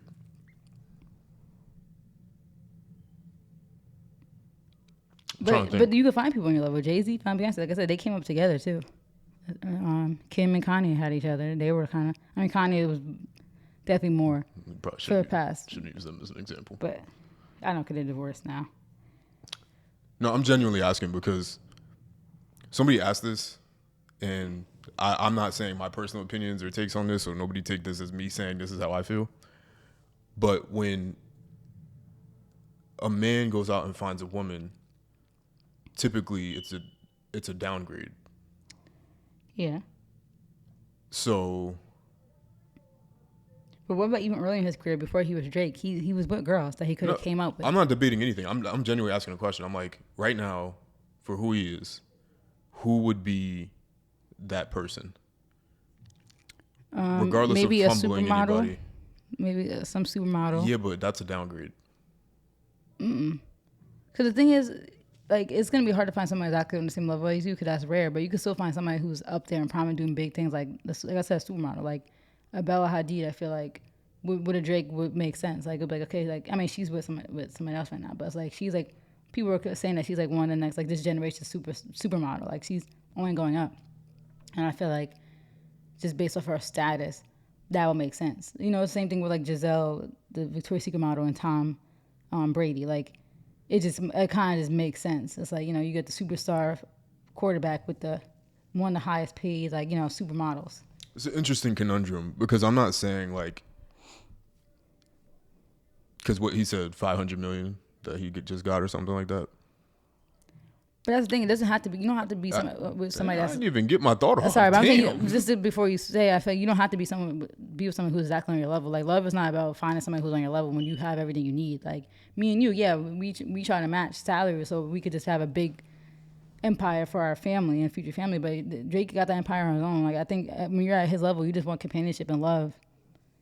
And it's like you don't necessarily need somebody on your level to find that. You know. Like I said, he go home, he lonely. I think that's where he failed. He think that the money and the status is what worked. Because on paper is what works, but to find your true person, does it work? No, right?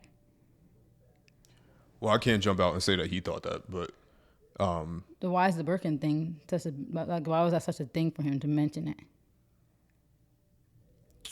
Like he's trying to like entice, like, look. Like a creep with candy to kids. If you take it that way, I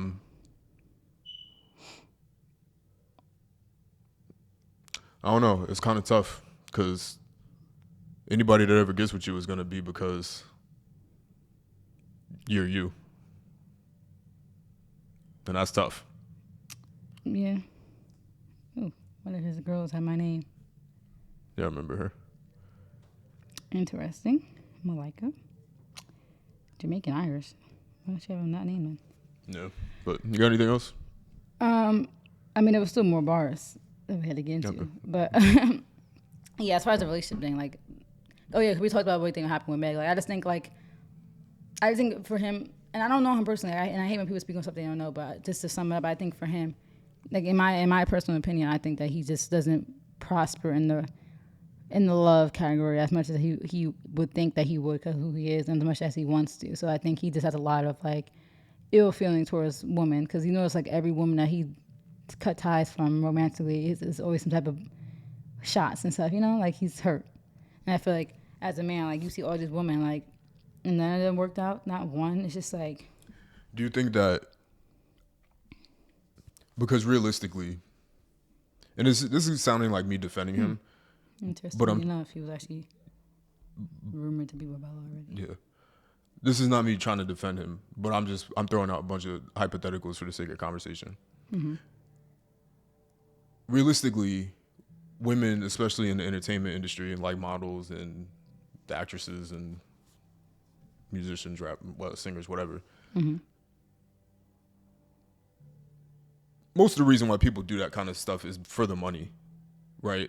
Yeah. Now, what's the difference between Drake buying you a Birkin and somebody playing on the Jacksonville Jaguars buying you a Birkin? What's the difference between those two things? The person on the Jaguar shouldn't be buying that. He probably used most of his check to buy it. To buy a Birkin? Maybe not, but an NFL player? Maybe not, but he is. Someone like Drake will have more money to be buying those things. Maybe not necessarily though, because sports people be making money, but no. So the point I'm getting at is that they don't care. Oh yeah.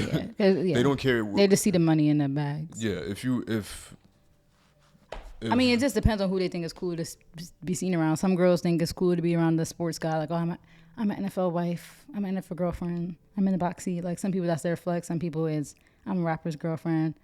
Blah blah blah. Like, you know, I'm on the tour bus. Like, you know, it's just whatever you feel like looks cooler because that's what they care about. Then days how it looks. Yeah, like you look at Sweetie, for example. She said, you know, he don't love you unless he buys you a Birkin. Yeah. Somebody like that doesn't care where the Birkin comes from as long as they get it. Yeah. So I think she would be with anybody. So I think people, basically what I'm trying to get at is I think that women would want to be around Drake, of course, because of who he is, but also at the same time, women in that racket that go for famous men, they just want to get the fruits of the labor. So they don't care if it's.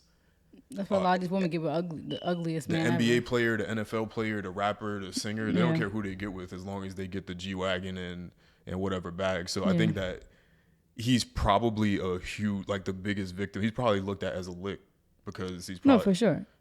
And that's probably why he'll never. Yeah, and I said I agree with that, but Drake wasn't always Drake, and he still failed in the relationship department. Like Jay-Z wasn't as big as he is now when he first met Beyonce. You know, he was definitely on a higher level than her, but it's like he wasn't always Drake, and he still failed. Like a lot of these artists who are famous and became these big prominent people. You know, a handful of them have met their wives before they were even who they are.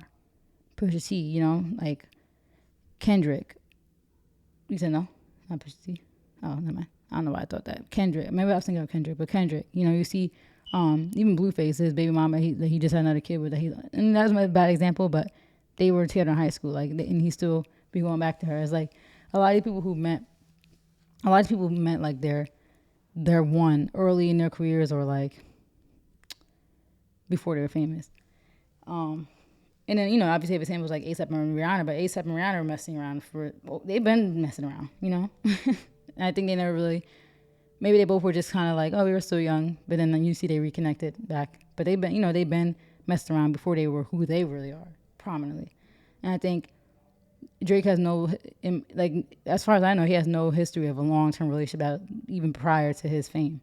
So it has to be something deeper. Like, of course, that's a factor now. But even being seen as a lick, he was still with other women that had money and it still didn't work. So it's like, it's something, it has to be something with him. Like, we can't just keep defending him just because he's Drake. Like, it's, obviously I get that, but this is too many, for me, red flags. You know? But I don't know him at the end of the day. I don't know him, but that's just my opinion. That's why I feel like a lot of his hatred, now I wouldn't even say hatred, but maybe his what's the word? Like hostility, not even hostility, but his like provocativeness towards women, like trying to be funny, the shots, you know? What's the word I'm thinking of? When somebody's like giving off weird vibes. So it starts with an A, I think. Animosity, yes. his animosity towards women. I think it's linked to just decades of failed relationships. Like, it's crazy. And that's why another shot on the album towards Meg in that same song, why people think it's about her, was he said something about like she graduated, but she's still is it the same song? Yeah. It's like been graduated. And people think this is about her too, because like obviously that's one of the big things she talks about. But Shorty says she graduated, she ain't learned enough. Play your album track 1, K I heard enough. And it's like you know obviously YouTube and bars are back to back like that. They're kind of related. And you know she dropped her album that was called Good News, and it didn't really do well at all. Like a lot of people's biggest complaint was that every song sounded the same. And that seemed kind of like a clear bar too, right? Because like talking about graduation, like she just graduated in 2021. You know, like that was a year ago, literally almost year to date from when the album dropped, and that was like a big thing, like being a rapper that actually finished school. So it's kind of weird. And then, you know, her album did just drop, her debut album. I don't know. So a lot of people were not happy with this song, clearly, you know. And then was this the same song where he said, no, it wasn't the song. The one where he said the song sounded, she's a 10, but she's a 10, but she's better on mute. Mm-hmm. You know that bar. So that was speculation that he was talking about, you know, female rappers. It could have been, he could have had one in mind. He could have had multiple in mind, like we were saying before off camera. But, you know, Here Comes Woman. This whole album was anti-black misogyny. I was like, whoa. Like, if a woman made a song called His Loss, like Summer Walker, all these women have made a career off of slandering men and complaining about relationships, right? But when a man does it, it's misogyny. Black woman, he's anti-black. The album was anti-black. I saw somebody say because what? That the album should have been called Coming to America. Why? Because they're both not from here. Oh, it should have been. It actually is a funny observation. Everybody wants to be you, a black American man. Everybody. So be proud of it. But no, they don't. Yes, they do. Everybody tries to emulate. Men all around the world try to emulate you. They don't want to be a style, the Av. They don't want to be a stuff. And it's funny enough, speaking of the Av, like I don't even want to get into this. Oh God, just keep. Okay, but we get into no, this we're not going to get into No, it's that. going to be a quick sidebar. No, it's not. We're not sidebarring anything. No, wait. Oh my God, I gotta go to bed. Babe, it's a quick sidebar. Look, all I had to do was type in I finna. This girl said this. I was like, no, like, I finna be in the pit. Like, So this white girl said I finna be in the pit because she got tickets for a Harry Styles concert. The pit at a Harry Styles concert is funny. I was like, no, like, I finna be in the pit. Like, Everybody was just like, first of all, you're not even using finna properly. It's I'm finna, if you're gonna say I'm. And second of all, I hate when people just use terms because they see other people using it. Because I'm black and I'm a black American, and the word finna never came out of my mouth because that's not my dialect. I'm from New Jersey and New York. We don't say that up here. So that's the thing that annoys me is people, and this is other black people too, that aren't black American. Like, stop using terms. If your parents don't even speak that way. My parents never said no finna. Like, because I'm not from the South and I'm a black American. But that's the thing, people don't understand the dialect. They don't understand the complexity of it. That not all of us who are black Americans say the same words. We all have different forms of ab in different regions. But that is funny because that is All right, back to the album. Let's wrap it up. Okay, sorry. That was just a funny sidebar. Why are you such a prude? Like, oh my God, you such a prude. This is for the flow, like a conversation. It doesn't have to be so structured, like rigid. Stop being like that. You wanted to film on a work night. So you want me on film. Anyway, that was it as far as the shots. I mean, the main ones was the Meg, the she's a 10, but she's better on mute, and the potential Kanye bar, and the Serena's husband, as far as I can remember. But just real quick back to that female rapper bar. I don't think he was talking about anybody in specific, but everybody feels like for some reason that was about Ice Spice since he was linked to her and unfollowed her. So that's another thing. That's another, red flag. Like, what happened? You know, like maybe he was just trying to put her on real quick because he believed in her and then he just unfollowed her. But it's kind of weird. Like, don't follow her in the first place. But I mean, she was seen on his plane, right? Maybe she got the ick from him. Maybe she didn't give up nothing. And he was like, unfollow. But everybody assumed it was about her. And I'm like, I don't know if I would say it was about her. Cause like, I mean, I'm not trying to be mean because I don't think I'm a 10. That's the funny part. Like, me saying I don't think she's a 10, people get, like, a girl said that and everybody was so mad. Like, look at you, look at you. It's like, who said that she thought she was a 10 either? Like, we had this conversation off camera. I think people be thinking too highly of themselves. Like, out of all the people who I would consider 10s in this world, you think you compared to them. So, me saying I don't think she's a 10 is not even me trying to say. Like, I hear when people try to redirect it onto the person saying it. I'm like, I don't think I'm a 10 either. I think I'm like a good maybe 7, just as who I am as a whole. But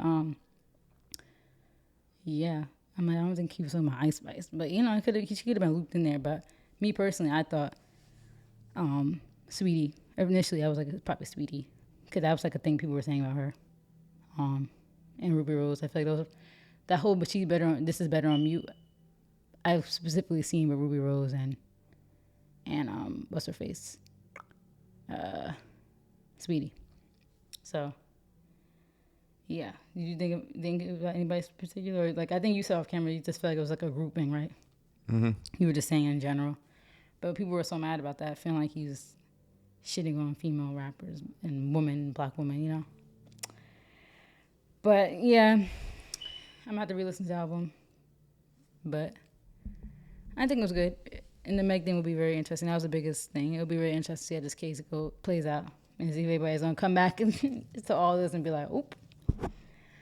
But we talked about Meg enough, but we need to get into it. I think next time we could bring it up is when the trial starts. But yeah.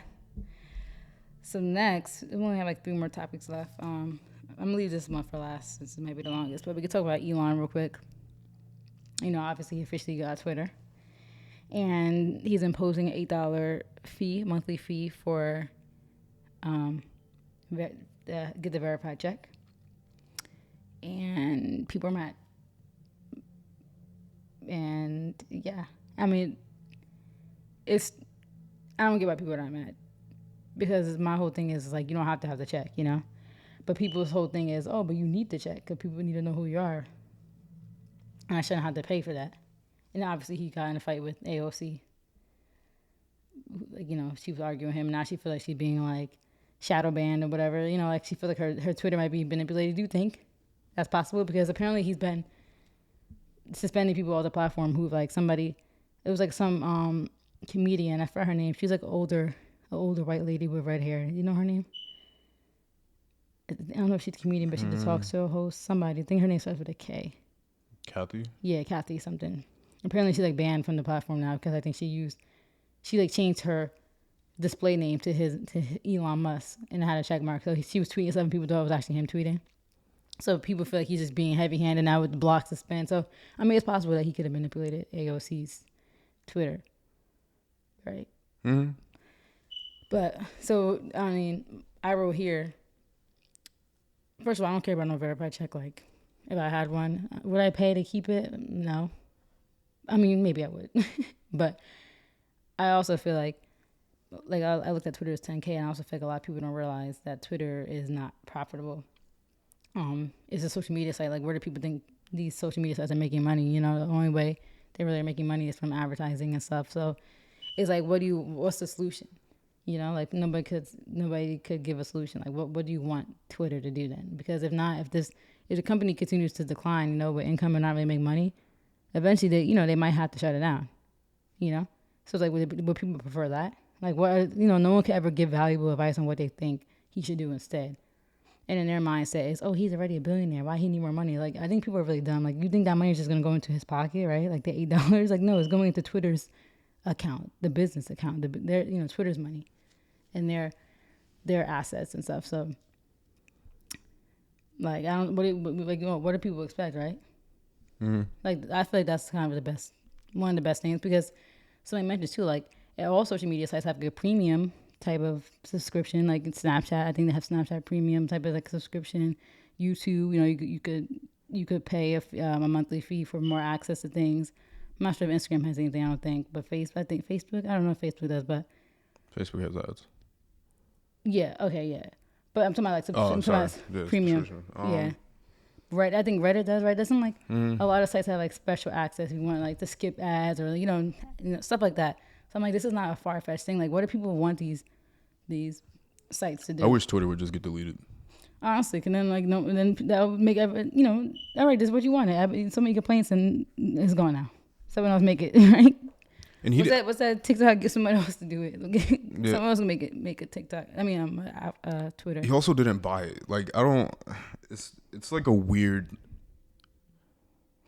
Like people don't even report the news properly. He didn't buy it. Yeah. It's not like it's his company. Yeah. He bought a piece of it, and Prime. the other financiers of the deal got pieces of it too. He put up, I think, what, 13 billion out of the total. He's a majority stakeholder. Out of the 44 billion that it cost to purchase it. So Yeah. Well, is he a majority? Yeah. He has most of the stake. like he didn't really. And that's why people are dramatic. Everything that's happening now, they're blaming him. Like, it's weird. Like, I think, like, everybody was saying, all of a sudden there was an influx of the N-word. And they immediately blamed him. Well, it kind of is his fault because he fired all the people that moderate that. Yeah. If you didn't hear by now, they fired half of Twitter. Yeah, I forgot that he did fire. And they fired so many people that they actually contacted people and asked them to come back to work. Wow. Yeah, because they have He nobody messed left. up. Wow. I think there was one department he fired everybody. Isn't that in kind of India. sad? Like, imagine working there. I mean, but realistically, why do you need all those people anyway? That's what I heard. They said that they were overstaffed. And Tech like, companies are always overstaffed. Facebook Yeah. is about to lay off a ton of people. and that's why, like, the girl made that TikTok that everybody was, like, clowning her. Like, she worked at Meta. And it's just so their stock, like, going down. Meanwhile, she's, like, recording her day. It's like, you're not even doing anything. This is why. Because these companies are spending so much on and what's it called, general and administrative expense, and a salary is included in that, and that's like, that's taking a big hit on the bottom line. Like, these companies, these tech companies, are not going to really be making money if they're not profitable anywhere else. Like, they're definitely overstaffed, and I think that's why a big boom came with this whole I work in tech, like, because they give everybody a job to work in tech. Like, you're the admin, you don't work in I work in tech. You book meetings for somebody that at a tech company. But people, I hate that, because that whole I work in tech thing should really be people who are actually engineers, coding, those type of people. You book meetings for the manager, for the controller, maybe the CFO. But yeah, they definitely overstaffed. And I mean, I think this is the best way for them to make money. Like I said, Twitter has been losing money. They had a net loss, I think, in 2021 and 2020. And even before that, they weren't making much, like, after taxes and everything. So, and their operating expenses, their operating income, I'm pretty sure was very low, like 6 figures, or like negative. Like, they were losing money. Like, you shouldn't have a loss in your operations. Your main operation is a social media site, and you're in a loss. And people are complaining, because the thing is, most people don't understand how business works. Like, it's just, they don't understand. No one, I can guarantee you, a majority of people in this world haven't even looked at a 10K before, or don't even understand what they're reading. So they just sit on the internet and cry, "Oh, he's already a billionaire. He's greedy." Like, no, this is Twitter. This is money that's better be used for Twitter to survive. Like, how do you think social media sites make money? Like, be serious. Stupid. Do you think there was a better solution? Like, do you think there's any other way that he could have make Twitter a big amount of money? By deleting it. I really hope he would never do it, and nobody would ever do it. But I think the world would be a better place if Twitter was gone. I just had to get Possibly. that. Now, No, but the better way to do it. No, there's only 2 ways to make money. No, delete it. Either you sell a And sell product it, or you advertise. That's everything is. Google does both. They own the Yeah. biggest ad service that exists, which is Google.com. And they also sell products like phones and tablets and other types of shit. So Twitter's not selling t-shirts. They're not going to sell Twitter pads. They're not going to sell any products. So it has to be selling advertising or subscription service. That's it. And maybe it shouldn't be the verified thing, but maybe But I think that's the thing. Twitter already tried that, though. They tried to do, like, this whole. Did they have, like, Twitter Premium or something, or maybe I think, like, the super follow thing. They subscribe to people, but I don't think that's been working for them. So I don't think people have been like, yeah, I'm about to super follow. Like, no, I don't think it's really been working for them. And yeah, it's like, what else is the solution? And people love their verified checks, and I feel like that's a good way to make money. But I'm sure they thought hard and long about this, like about what to do. That's the thing. The average person on the internet complaining could never even give any input. Like, what's your input? What do you think Twitter should have done to make money? Like, nobody will ever really give a good input. The reason why he's not, so there's no other better way to do this based on the way he wants to do it than to do it this way, because he doesn't want to spam the site with ads, because he could do that and make all the money in the world. Yeah. But he didn't want the experience, because like the thing about TikTok makes all their money from ads. But their ads work. They work because you can't even tell you're watching one. It's very minimal. They actually perfected it, I would say. Yeah, and the companies are making the ads specific to the platform, so it looks like it's a TikTok video, format wise. So it's like, it's not a banner on the side of your screen. It's not the way Twitter did it. Was like, Twitter tried to do it too, because it made it look like it was a tweet. yeah, But then you could just tell it's like very obnoxious though. It's like it just pops out. yeah. It's like, I To the know link is- nobody's tweeting about Pepsi. Like, Yeah. What a Pepsi image. Yeah. But in TikTok, people are making full videos, so it just works differently. And they try to, these people who make like these advertisers like try to follow formats of viral videos. So you think you're watching like, oh, yeah. viral. So you realize and you quickly. Yeah. But Or so you see the little thing in the corner that says ad. I'm like, nope. listen, man, it's the same thing about when they made all these streaming services, and it's like, all right, you want to watch Disney movies now, whatever you want, pay for our subscription service or don't, and you don't get to Yeah. watch it. And then when you give people that ultimatum, they're gonna make whatever decision they want to make. And if you don't want to be on the platform anymore, then don't be on the platform. And if you do, then because you can, it's just like YouTube. Like, you don't have to pay for YouTube Premium. You can still exist on the site and get bombarded with ads every 30 seconds that you watch a video. Or you could pay for the premium and get no ads, and you get a bunch of other features and stuff too. Twitter's not doing anything differently. You can still exist on Twitter for free. You're not going to have a verified check, and everybody's going to be able to see that you are paying or not paying, and it's just going to be free. But you can also pay for the verified check and whatever else that comes with it. And I don't think that's crazy. I don't think it's crazy. Like, I understand that it was free in the concept of you want to be verified so people know it's you, but realistically, it's not a requirement. It's not a necessity to have a check next to your name. Like, I mean, I do get it though, because people could be impersonating, but then pay the money. It's real simple. LinkedIn has the same thing. We had to pay, for premium services. That's another side I was thinking of. They have, you can see people view your page, all that. So just pay the money. The same way you would pay to have a security system in your house, to secure your house, and then pay to secure your social media. Like, it's not that crazy. These sites have to make money. Or don't. People act like it's a forced or don't. thing. Delete the app then. Yeah, delete the app. If you can't afford the Instagram got checks still for free, then go to Instagram. Facebook got checks, I think, for free. TikTok got checks for free. There's other sites that still got checks for free. You don't need Twitter. None of this is mandatory. You can delete it, and I Yeah. promise your life won't be any different.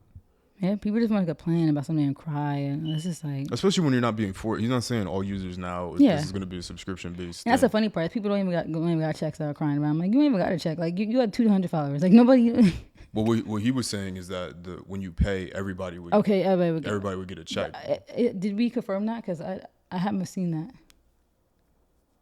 Well, from I believe a reputable source, because I'm trying to think if I read it on Bloomberg Terminal. From my understanding, he was trying to remove the whole Like the process of applying for the check. like the. 'Cause I feel like that could be dangerous if anybody can just get a check. Well, the verified check meaning would be different. He's basically was trying to take away from the like haves and the have-nots with, oh, this person's verified, so this must mean something they're important, or that this means what they're saying is more important than what other people are saying. So Yeah, I'm sure there's still gonna be a thing that you have to prove who you are, like and then you'll get the check, and if you pay, I'm sure there'll still be like a process to approve it. Yeah, I think that the check just means something different. Like, now it's verified, like this is the person. But I think the check moving forward, based on my understanding, is that that's not what it's going to mean anymore. So it's just going to mean basically you're paying for the check, I guess. I don't know. I feel that he's not gonna take away that check. Well, that's what he visual. said. That's what he said, was that he was trying to get rid of the whole idea that because when you go on Instagram, and you go through your DMs, what's gonna stand out is that verified check. Like, oh my God, somebody verified found me. And he said he was trying to get rid of like that peasant mindset of like, there's all these people up here with checks, and then everybody else is viewed as a peasant because they don't have a check. So he was trying to get rid of it, basically, you know, for that purpose, so everybody can have a check. So he's doing his like humanitarian sort of like I'm for the people kind of thing. Yeah, but I'm wondering if that's actually finalized or what it's actually going to mean. Or because, I mean, I can look it up now real quick, but what I thought was that everybody who has checks already, to maintain it, you have to pay. Yeah, they would also have to pay. Yeah. Yeah. So it's like a two-part type of thing. Yeah, from my understanding. Let me see. But yeah, I mean, I think it's a smart way for the company to make money. And I feel like people are just over exaggerating because, like, I think everybody has this mindset that everybody just hates billionaires. You know? Yeah, people pay $1,400 to have blue messages, like, for a phone. But maybe CNN might have delay. It's delayed now. Yeah, I think they're still working it out because you gotta that verified person thing. Like, this is the person you're talking to. I think they have to work out how that would work. Yeah. So allows users who pay a monthly subscription fee to get it. So if you pay, you will get a check. A feature that CEO Elon Musk has proposed as a way to fight spam on the platform. Yeah, that's true too. Yeah. The app's latest update was outlined Apple's App Store, stating that users will not have to pay $7.99 per month for the company's Twitter Blue verification feature. This lets celebrities, companies, and politicians you already follow. The checkmark has long been used to confirm the authenticity of government officials, prominent figures, and journalists. And I think once you have people's payment information, then that's like another form of verification in a way. Yeah, that's true. So, it does seem kind of. I mean, I'm sure there's a plan for it, but it does seem kind of crazy. If you just say anybody get a check, like anybody could be impersonating Beyonce or Jay-Z, and you're telling me they could just get a check if they're paying $8. So I'm sure there's some type of system. Well, if those people already have their check, then they're paying to maintain it. I don't think you could. No, but I thought like the way you described it was that anybody could get a check now if they're paying a monthly fee. But I'm saying I'm sure there's still some system in place, because if I just make a Twitter today and say that I'm like Blue Ivy, like, oh, Blue Ivy got Twitter now, like, just gotta pay for a check, like people gonna think it's actually Blue Ivy's account.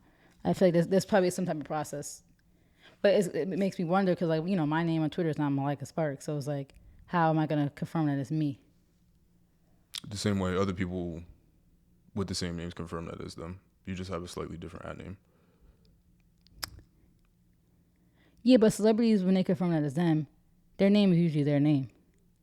Because they've been on the platform for so long. Yeah, so it's easier to say, like, okay, this is Meg Thee Stallion's Twitter because she said, I'm Meg Thee Stallion, this is my Twitter. It's like, okay, prove you're Meg Thee Stallion. Nobody knows who I am, so how am I gonna, this could be anybody else but Malika Sparks out there. So it's like, how am I proving? I don't know. I'm sure there's a plan in place, but maybe I'm overthinking it. I'm sure there's a plan in place. But I just mean like anybody prominent, kind of, or somewhat known. If someone could just get a check next to a fake profile. They should just delete it. Yeah. But, yeah.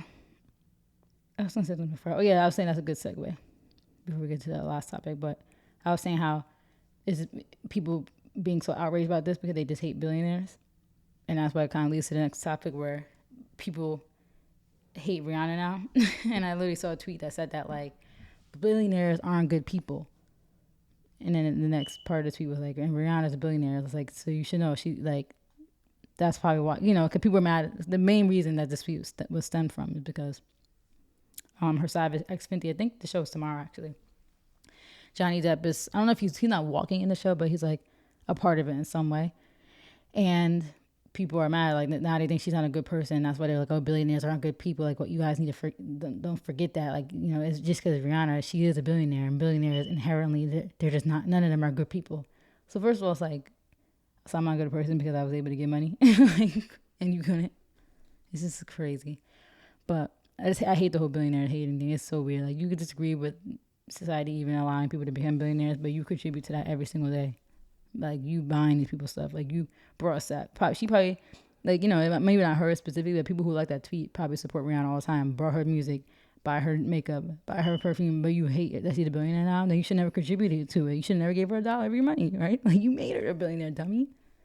But they were mad because she's working with Johnny Depp, and even though Johnny Depp, as we saw in a court of law, I sat and watched every minute, every second of that trial, as we saw, a court determined that he was defamed, and that they're not saying that he was 100% completely innocent. Like, they still, I think he still had to pay a small fee or something, but they agreed that all the stuff that Amber Heard alleged was defamatory, and that she had no concrete, beyond a reasonable doubt, evidence that all the things that she alleged were true.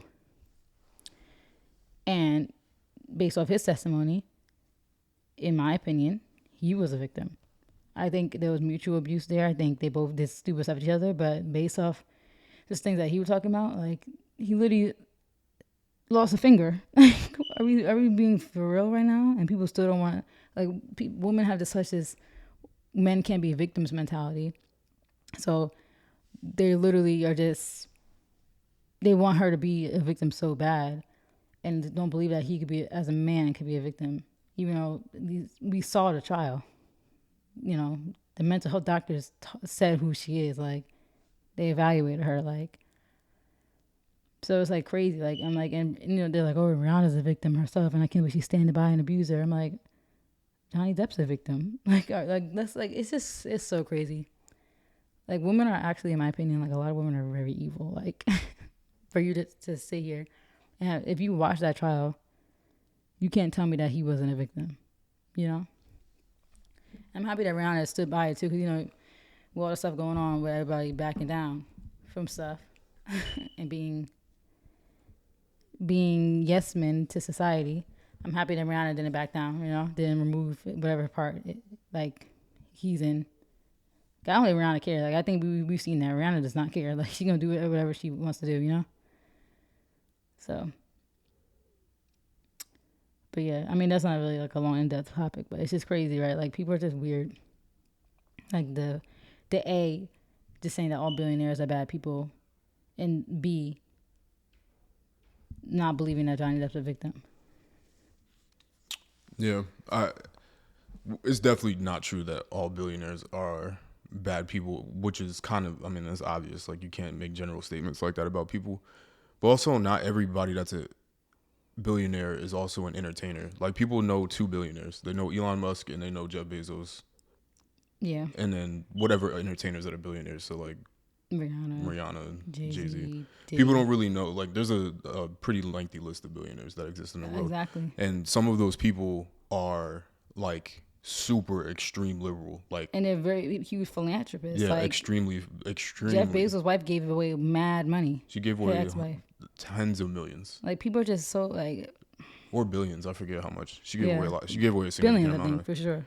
And Bill Gates is not even giving his kids any money, and all of his wealth is going to be donated. Yeah, people don't know these things because they don't look it up. They're just so caught in their own miserable. I'm sad. I'm a broke girl life or broke man life. Now there's also, you know, some weird stuff that they could do as well, but no, definitely the concept that they haven't done anything for anybody else is definitely far from true. And that they're all just bad people just because their life panned the way that it did.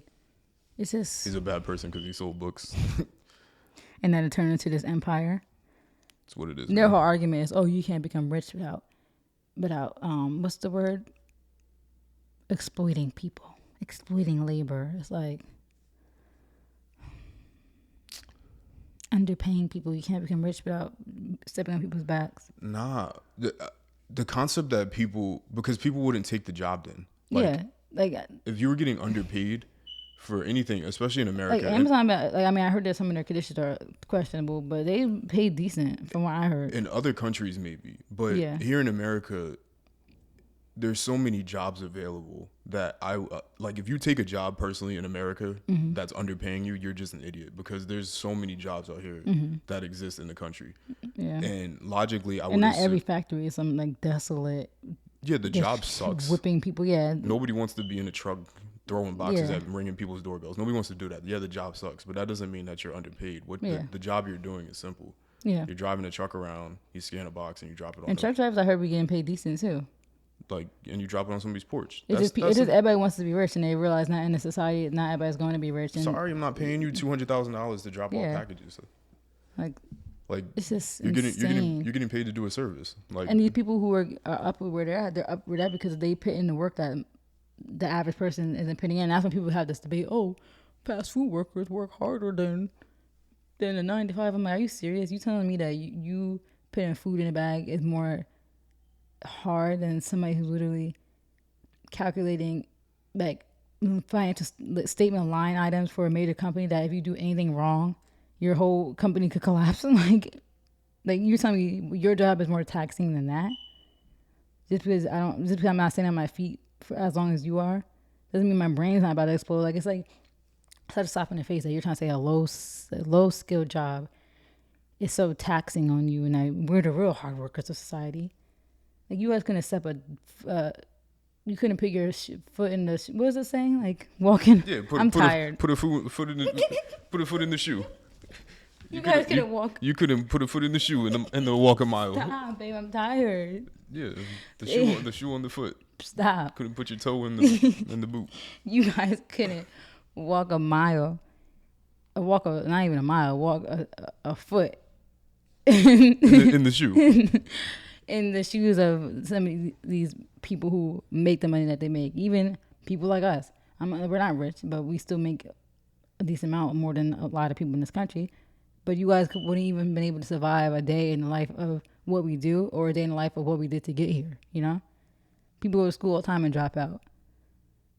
I don't know. I can't even tell you. Don't even know that many people who got masters or beyond.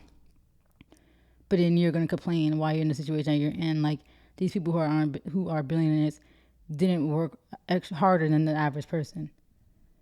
And in my opinion, deserve to be there. Like, they went above and beyond and did society and life-changing things. Like, Amazon is a society-changing thing. Like, it created so many jobs and it created so many simplicity for people, you know? And you're mad. And made a lot of other people a lot of money. Yeah, and you're mad that he's a billionaire. But what have you did for society today? Make tweets? Like, gave me my Filet-O-Fish? Bag some groceries, push carts into like, what do you do for society that was so like, I'm not saying that they're not important, but it's like you're gonna compare yourself to somebody who created Amazon and say that is not fair. Okay, you compare yourself to Brianna, who came from Barbados, like came from nothing, came to New York by herself as a teen and became who she is off of music. You're gonna be mad at her for that because you came and survived communications 101. You couldn't ever imagine yourself. You can't even leave your hometown. You still live in Peaburg, New Jersey, and she moved across all the way from the Caribbean up to New York by herself at 16 or whatever she was, and you can't even leave your hometown. But it's not fair. Like, I can't. And you know, people are gonna be like, "Oh, billionaire defender." I'm just defending people. I give credit where due. I think everybody deserves the position they're in. Not every single body, because every case, case by case basis. I'm not a people defender. I'm a defender of logic, and that's really it. Let's just be logical about all these Apples things. to oranges. Like, you do something impactful, you make money. You don't do something impactful, you don't make money. It's very easy. And not everybody's gonna do that. That's not how life works. Not everybody could get there. And like, you might think it's not fair. Well, life's not fair. But to be mad at someone else for benefiting, it's just stupid. So, shout out to Rihanna and Johnny Depp. I will be now. I'm gonna watch the show. I wasn't going to, but now I'm gonna watch. The same way that now my Kyrie jersey came in the mail, and I'm gonna watch the game with my Kyrie jersey and I'm not wearing the hat now, but my Yeezy Gap hat, and probably gonna wear the Yeezy 500s. I think I'm gonna wear the 500s because I'm gonna do like a black and gray look. But that was a good segue, wasn't it? Our last topic: Kanye and Kyrie, K and K. And look at the, this how the people on Twitter would be. Look at this, look at the symbolism. Kanye, Kyrie, they both start with K. They both got a Y in it. 5 letters. They both got an E. Stop talking like that. And then what letters are remaining? R-A-I-N. Rain, because the rain is coming. The storm. We was kings. We was kings in Egypt. But yeah, Kyrie and Kanye. I mean, it's not really about Kanye. We already did enough about Kanye, but I just wanted to, bring up Kanye because there is a clear connection to what's happening with Kyrie based on what we just seen what happened with Kanye and still seeing. And I don't think it's no coincidence that Kyrie is siding with Kanye, I think we've all seen that Kyrie is very, I wouldn't call him eccentric, but he just goes against the grain. He always has. He stood on his I don't want the vaccine, and he stood on it. No matter how much money he lost, he stood on it. And I respect that. For me, I respect people like Kyrie, like somebody who gonna stand by what they believe in no matter what. Like that's why I got my jersey despite this happening. If I'm gonna be a Nets fan, that's the one person I'm definitely gonna rep and support as a player. I didn't want that stupid vaccine either, trust me. And I still had to falter to society just to go to Canada and go to work. So, but he's always been a go against the grain type of person. So none of this surprises me that he's definitely, obviously showing support to Kanye. No coincidence that he posted this after, because Kanye mentioned black people being the original Jews. So, of course, he posted the documentary link. Hebrews to Negroes. They tried to do wordplay. And we watched it. Everybody listening, we did watch it because I feel you have to get an expert opinion.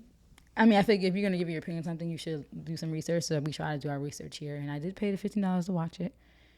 And it was kind of long and drawn out. And like you said the other day, it was like kind of like a lecture a little bit. So, but it was, it was easy to follow. A lot of filler, though, for sure. Other people agreed it was a lot of filler and fluff. They could have kind of got straight to the point and narrowed down a lot of that stuff in less than 3 hours. Like, it shouldn't have been 3 hours, 20 minutes. But, I mean, none of this is new to me. We are from New York, New Jersey area. Anybody who lives in New York, like everybody who said, people who live in New York, we were very privy to this. Because if you walk in anywhere in Midtown, you're going to see the Hebrew Israelites on the street screaming at everybody, None of this is new. My dad is one of those people who was like, dabbled into this, dabbled into the Egyptian stuff. Like, I've always kind of was around this type of stuff. So none of this information, even that documentary I knew, it was definitely more detailed because I never actually watched anything or did research. And, who's anybody to say that anything in that documentary wasn't true? Like, I hate people make jokes saying like, oh, black people, you guys think you was Native Americans, you guys think you was Jews, and you guys think you was kings in Egypt. Like, I get the fact that not every single black person came from that because, there were peasants. Like, a lot of your ancestors were slaves, like in Egypt or, anywhere way back when, before American slavery even existed. Like, the same way where there's like a lot of white people think they came from Vikings. Like, no, you came from famine. people who was farmers and dealing with famines. Like, so I get that joke. Like, not all of us were kings. Like, no, there's only a handful of people who were descendants from those kings, But it isn't far-fetched to say, like, it's almost like the same thing I was just saying, how by people not acknowledging the Drake bar is like the same thing as people not acknowledging the fact that our ancestors still could have came from something. Like, it's almost like you want to just believe that we were nothing and we were just walking around Africa and that was all, and that was it. And then we were slaves. Like, you don't want to have any type of belief that your people came from prominence. You don't want to have any type of belief that black people in Africa been exploring this world. Like, Christopher Columbus. Okay, yep, Christopher Columbus explored. That he's the only person who explored the world. Yep. That's basically what you're saying, right? Like, when people say those things, like, you don't want to have any type of belief that, yeah, you know what? Hurricanes literally come off the coast of Africa. There's a clear, what would you call it? Like a current. That's why it was so easy for the slave people to bring us here, Clear current.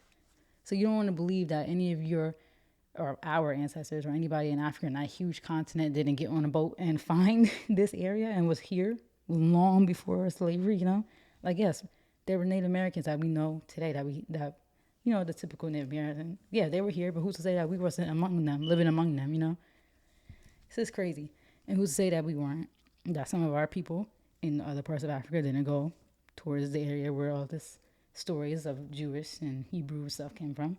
And who's to say some of us weren't in Africa? Like, it's possible. It's a huge continent. Like, it's almost like you're downplaying our people.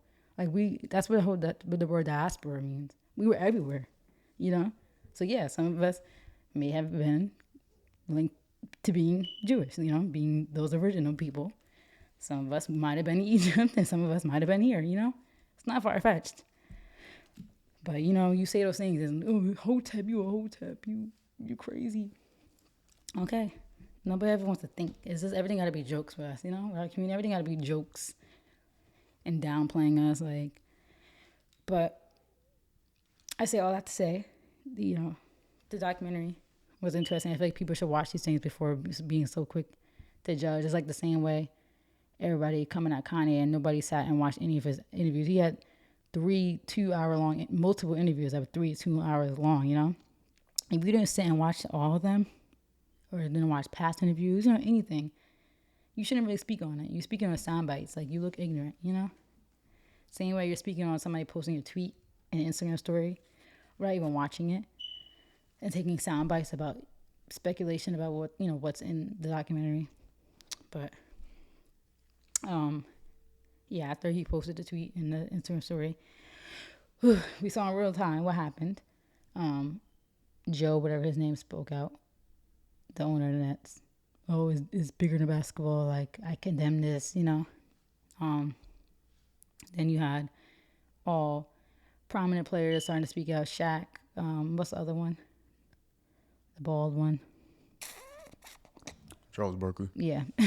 Charles Barkley. Like, you have all these people that spoke out against it, clowning him, calling him all types of, calling him out. Then we found out he got suspended for 5 games with no pay. And then now there's like a list of things he has to do in order to get reinstated. And he did issue an apology. But it's so crazy to me that he was able to post a link and quickly being labeled, you're anti-Semitic, You can't do anything. It's like anti-Semitism. It's like so quick to just throw that term out there, for something like that. And for me, it's just so crazy, like, how drastic everything was. And then, now you have LeBron who spoke out, and I didn't watch the full clip. But it's like, dang, all the other stuff that happens, right? Like, people being racist, people scamming, people raping, all these things. And then it doesn't seem like the fallout is this detrimental. But you say one thing about a certain group of people, or you post a documentary, and Kyrie's being used as an example. Nobody's mad at Jeff Bezos for making money. He made $15 off of me. I'm one person, and that's renting, 48-hour rental. If you brought it, it was more money. All the people that probably rented it now, he made a bag off of this. And then, obviously the guy who made it, it's like, where's the heat for them? But no, nobody's going to say nothing to them. Somebody said on Amazon, you could buy Mein Kampf, whatever that, Hitler's manifesto. But nobody is saying nothing about that. But Kyrie posted a link to a documentary that he was watching. And I get having a responsibility as a famous person, but that's my whole thing. Where's the responsibility to all these other famous people that do bad things, And it's like, it's just whack. The Nets are whack, like the owner, LeBron's whack. It's like, and somebody compared it to the saying, it's like, this is like modern day buck breaking, where the term buck breaking comes from slavery, where it was like the buck of the slave. Like, you have like the person who's probably the most muscular, the most like kind of leader, making, or, not even just him, but anybody, making an example out of them. Like, I think they used to make the other slaves watch, like, when they, just keep whipping them. Like, we don't get him into place. We don't get him in line, and all in front of all of you. You all look what happens when you do bad. That's what people compare it to, like a public lynching. I feel like that's what we're seeing with Kanye and Kyrie, right? Mm-hmm. Ooh, yep. So,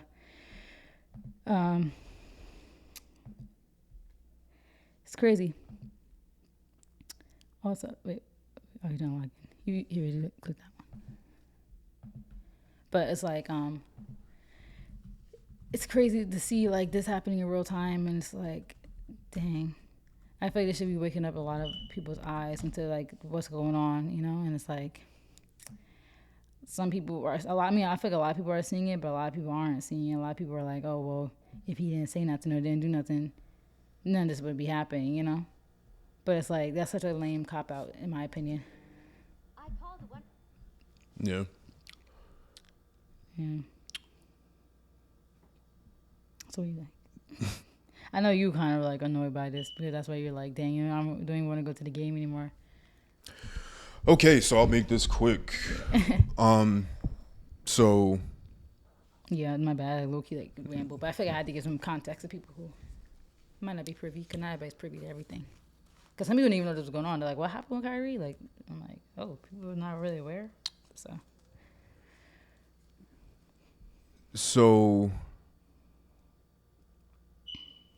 I don't even know where to begin on this one. So for me, I don't even know where to start with this. If you want to be mad at a platform, if you want to be mad that a video is available on a platform for someone to be able to tweet the link to it, then be mad at the platform. And to me, also at the same time, there is history in these things, whether you agree with it or not, right? Like even Mein Kampf, right? Mm-hmm. We know that is one of the most destructive books, manifestos that's ever existed. Mm-hmm. Now, to make it available for sale, I can understand, of course, the issues that people would have with that. But what could potentially be more dangerous, and what I would assume someone that was a victim of that tragedy would understand, is that when you start doing things like deleting history, then it's like that these things never happen. Now, I do understand, of course, that somebody could get their hands on that and give them some ideas. But, you know, if that is your take, then be mad at the platform for offering it, and then don't use anything that you use as Amazon. Yeah, don't use Amazon then. Don't use Amazon, and don't use any of the companies that use Amazon's web servers, because everything is a choice, right? So Yep, you don't have to support Amazon or give them any of your money. don't use. And let me just go ahead and because if the outrage is that real towards Kyrie, then let's take it all the way, and let's go to this long list. All right, so there's an even bigger list to this, but just for just the top 10 companies that use AWS, which is Amazon Web Services, right? If you really want to boycott Amazon, if you really feel like this was that detrimental and that it's spreading hate speech, I feel like you should take it all the way personally, and then you should boycott Amazon then, if the way that they're treating Kyrie is, you know, if people feel that strongly. So top 10, Netflix, Twitch, LinkedIn, Facebook, Turner Broadcasting, which is like TBS. Turner Broadcasting also owns TNT, which means that the NBA itself. Interesting. Funny, right? BBC, Baidu, ESPN, Adobe, and Twitter. ESPN, of course, owned by Disney. Twitch owned by Amazon. And Facebook owned by Meta. And that's and they associate Instagram. Yeah. So you can't use Instagram either. So don't use any of those services then. And that's just the top 10. That's just the top 10, and that's an older list as well. Let's keep going. Kellogg. It gets crazy. Comcast. So you can't eat cereal. No, it gets the amount of people. It's basically everybody. Because they support Amazon, so you can't eat cereal. So let's go to Dove. Look, I just saw Dove. Yeah, you can't wash yourself.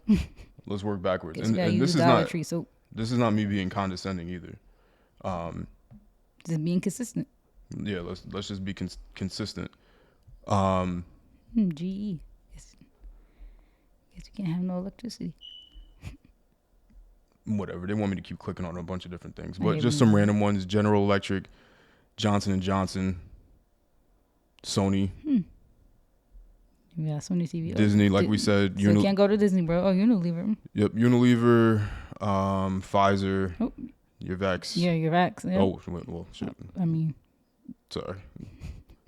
Yeah. So there's a ton of companies that use SAP. I guess you gotta cut your arm off, right? Yeah. So go ahead and make sure you put forth that same energy, since they're promoting, hateful speech in the same way Kyrie did just by tweeting a link. So, just be consistent. But nonetheless, the only thing in the documentary itself that could be perceived as anti-Semitic is Hitler's reference to black people being, Jewish. Yeah, which there's no confirmation that he actually said that. Right. But I feel like quoting him, I could see being problematic. Yeah. Even though, I mean, if it's a documentary, it's a documentary. Like, like you said, you can't erase history. So if that was the actual thing he said, I mean, I know, but that's the thing. If he said it, then I get, like, obviously, people saying the things that he said is what literally caused the Holocaust. But it's just crazy. Yeah. And my whole thing is too, is like this whole, people say they feel that it's like a reverse racism thing. Like, black people are like, I feel like our Holocaust, and I hate to make comparisons to this. Be very careful. Yeah, obviously they both were horrible. Like, I'm saying, like, a lot of, no, I'm saying, but a lot of us have, like, we have died, like, from the slave trade, and, like, just internationally. It's like, I feel like it's just, for me, it's like, and I get at the end of the day, it's our people that we have to be responsible for. But it's like, why is it that the reaction when anti-black things happen aren't this crazy? Like, our people didn't go through some atrocities. And I think the main issue is a lot of the stuff doesn't get taught. They hide a lot of our history and bad things that happen to our people.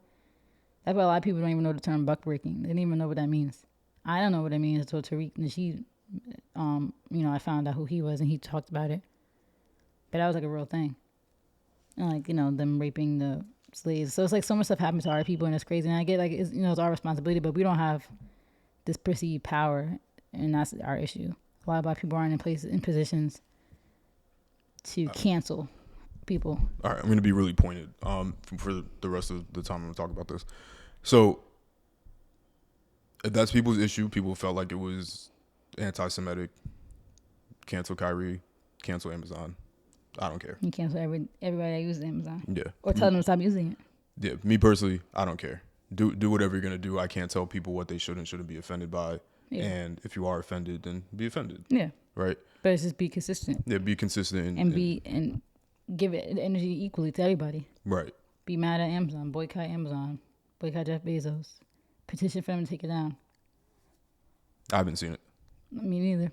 But I've seen a whole bunch of white people slandering Kyrie all day on the internet. Yeah. Saying that he's dumb, and it's like it's very, what's the word, like scripted almost. It's like they love us when we're just play basketball. Just dribble and ball. Like that's stupid saying. Like, but the second we get out of line, get back in line, boy. You being bad. Like, shut up and dribble, I don't really have many more takes outside of just the fact that just my issues with these few specific people: Jalen Rose, Bomani Jones, Shaquille O'Neal, Charles Barkley, Molly Querim, I believe is how you pronounce her last name. LeBron James. And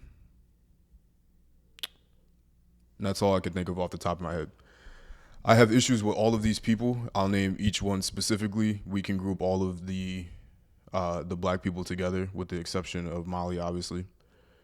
My issue with all of the people that I just mentioned is that they went up there. I can't say the word because I think it's, even though I'm black and it's related to my own people, I think YouTube would flag it. But the L word?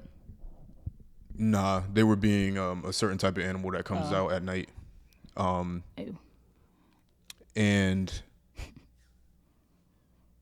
the reason why I said that is not because I'm one of those people that thinks that all black people should move in a line like the electric slide whenever somebody has a take on something. I think that independent thought is important and everybody's entitled to their own opinion. But one thing that has always plagued the black community specifically, and by black people I'm talking about black Americans, has plagued our society, our culture specifically, is the fact that we can never get aligned with anything. And this is a recent thing because the civil rights movement, people were aligned perfectly. Yeah. Black Wall Street, people were aligned perfectly. Any of the boycotts, the sit-ins, any of those sorts of things, it was perfect alignment. That's something that's pretty recent, where we can't get on the same page. And I believe in independent thought, like I said, but with certain things, we need to be on the same page in the same way that all other people, all other walks and races of life are on the same page, no matter At what. least publicly. It's like the same way you defend your man in public, right? But in private, do whatever checking you think is necessary. Right. And all other walks of life do that for their own, except for ourselves. Mm-hmm. And with this particular instance, nothing that Kyrie did was so crazy and outlandish for a bunch of people that look like him to go on the biggest public platforms, owned by the people that he's talking about, and then do the yes massa treatment, and then disparage and make remarks calling somebody an idiot because they tweeted a link and didn't even say anything else. He didn't. It's not like he captioned it with something crazy. Mm-hmm. All he did was, didn't he just tweet a screenshot of it? He didn't even tweet the link. Did he tweet the link? I only saw the Instagram post. I don't know if he tweeted the link or if he just posted the link, but I saw the Instagram post where it was on his story, but it was literally just like that homepage. Regardless, you got a bunch of people that are now looking exactly like the yes massa Uncle Tom's. Yeah, if you want to use all those type of words, we could throw all these. Look, master, look. I'm calling him out. He's bad, right. Bad nigga. Especially when people like LeBron James supports organizations that do horrible things to people. For example, and LeBron has been seen with certain group of people. For example, that we can't say. For example. LeBron is signed a lifetime slave deal to Nike, who uses child labor, and LeBron's not even allowed to talk about China, which is why he doesn't speak up on it. But speaks out about this. Mm-hmm. So to me, it's hypocritical. They don't have. They all using iPhones too, all made all made in the same child slave labor factories. They probably got basketball friends and friends in high places that have raped women. That's not even speculation. It's definitely a fact. And this isn't I'm mad that you're pointing a finger at Kyrie, so let me distract you and say all these different things I have an issue with. That's not even what I'm doing. I'm just pointing out the hypocrisy about it. If you're going to speak LeBron up about was talking about, if he spoke out against everybody and everything bad, then I would have no issue. Fine. Right. So for me, you're going to go and publicly, people like Shaquille O'Neal and Charles Barkley going on there calling somebody an idiot because he didn't want to get a vaccine, something that's not even a natural human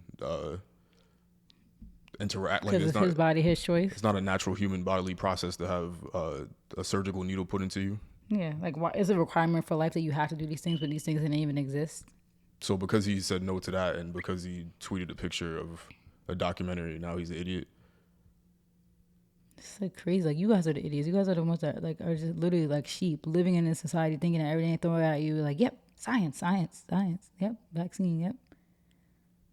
This is this anti-Semitism. Yep, it's just you guys are the ones that follow this script. And the reason that's the real idiots. And the reason why, and that's the crazy shit, is because the only reason why they're really saying these things is because they work for the networks, right? And they know that deep down that's it.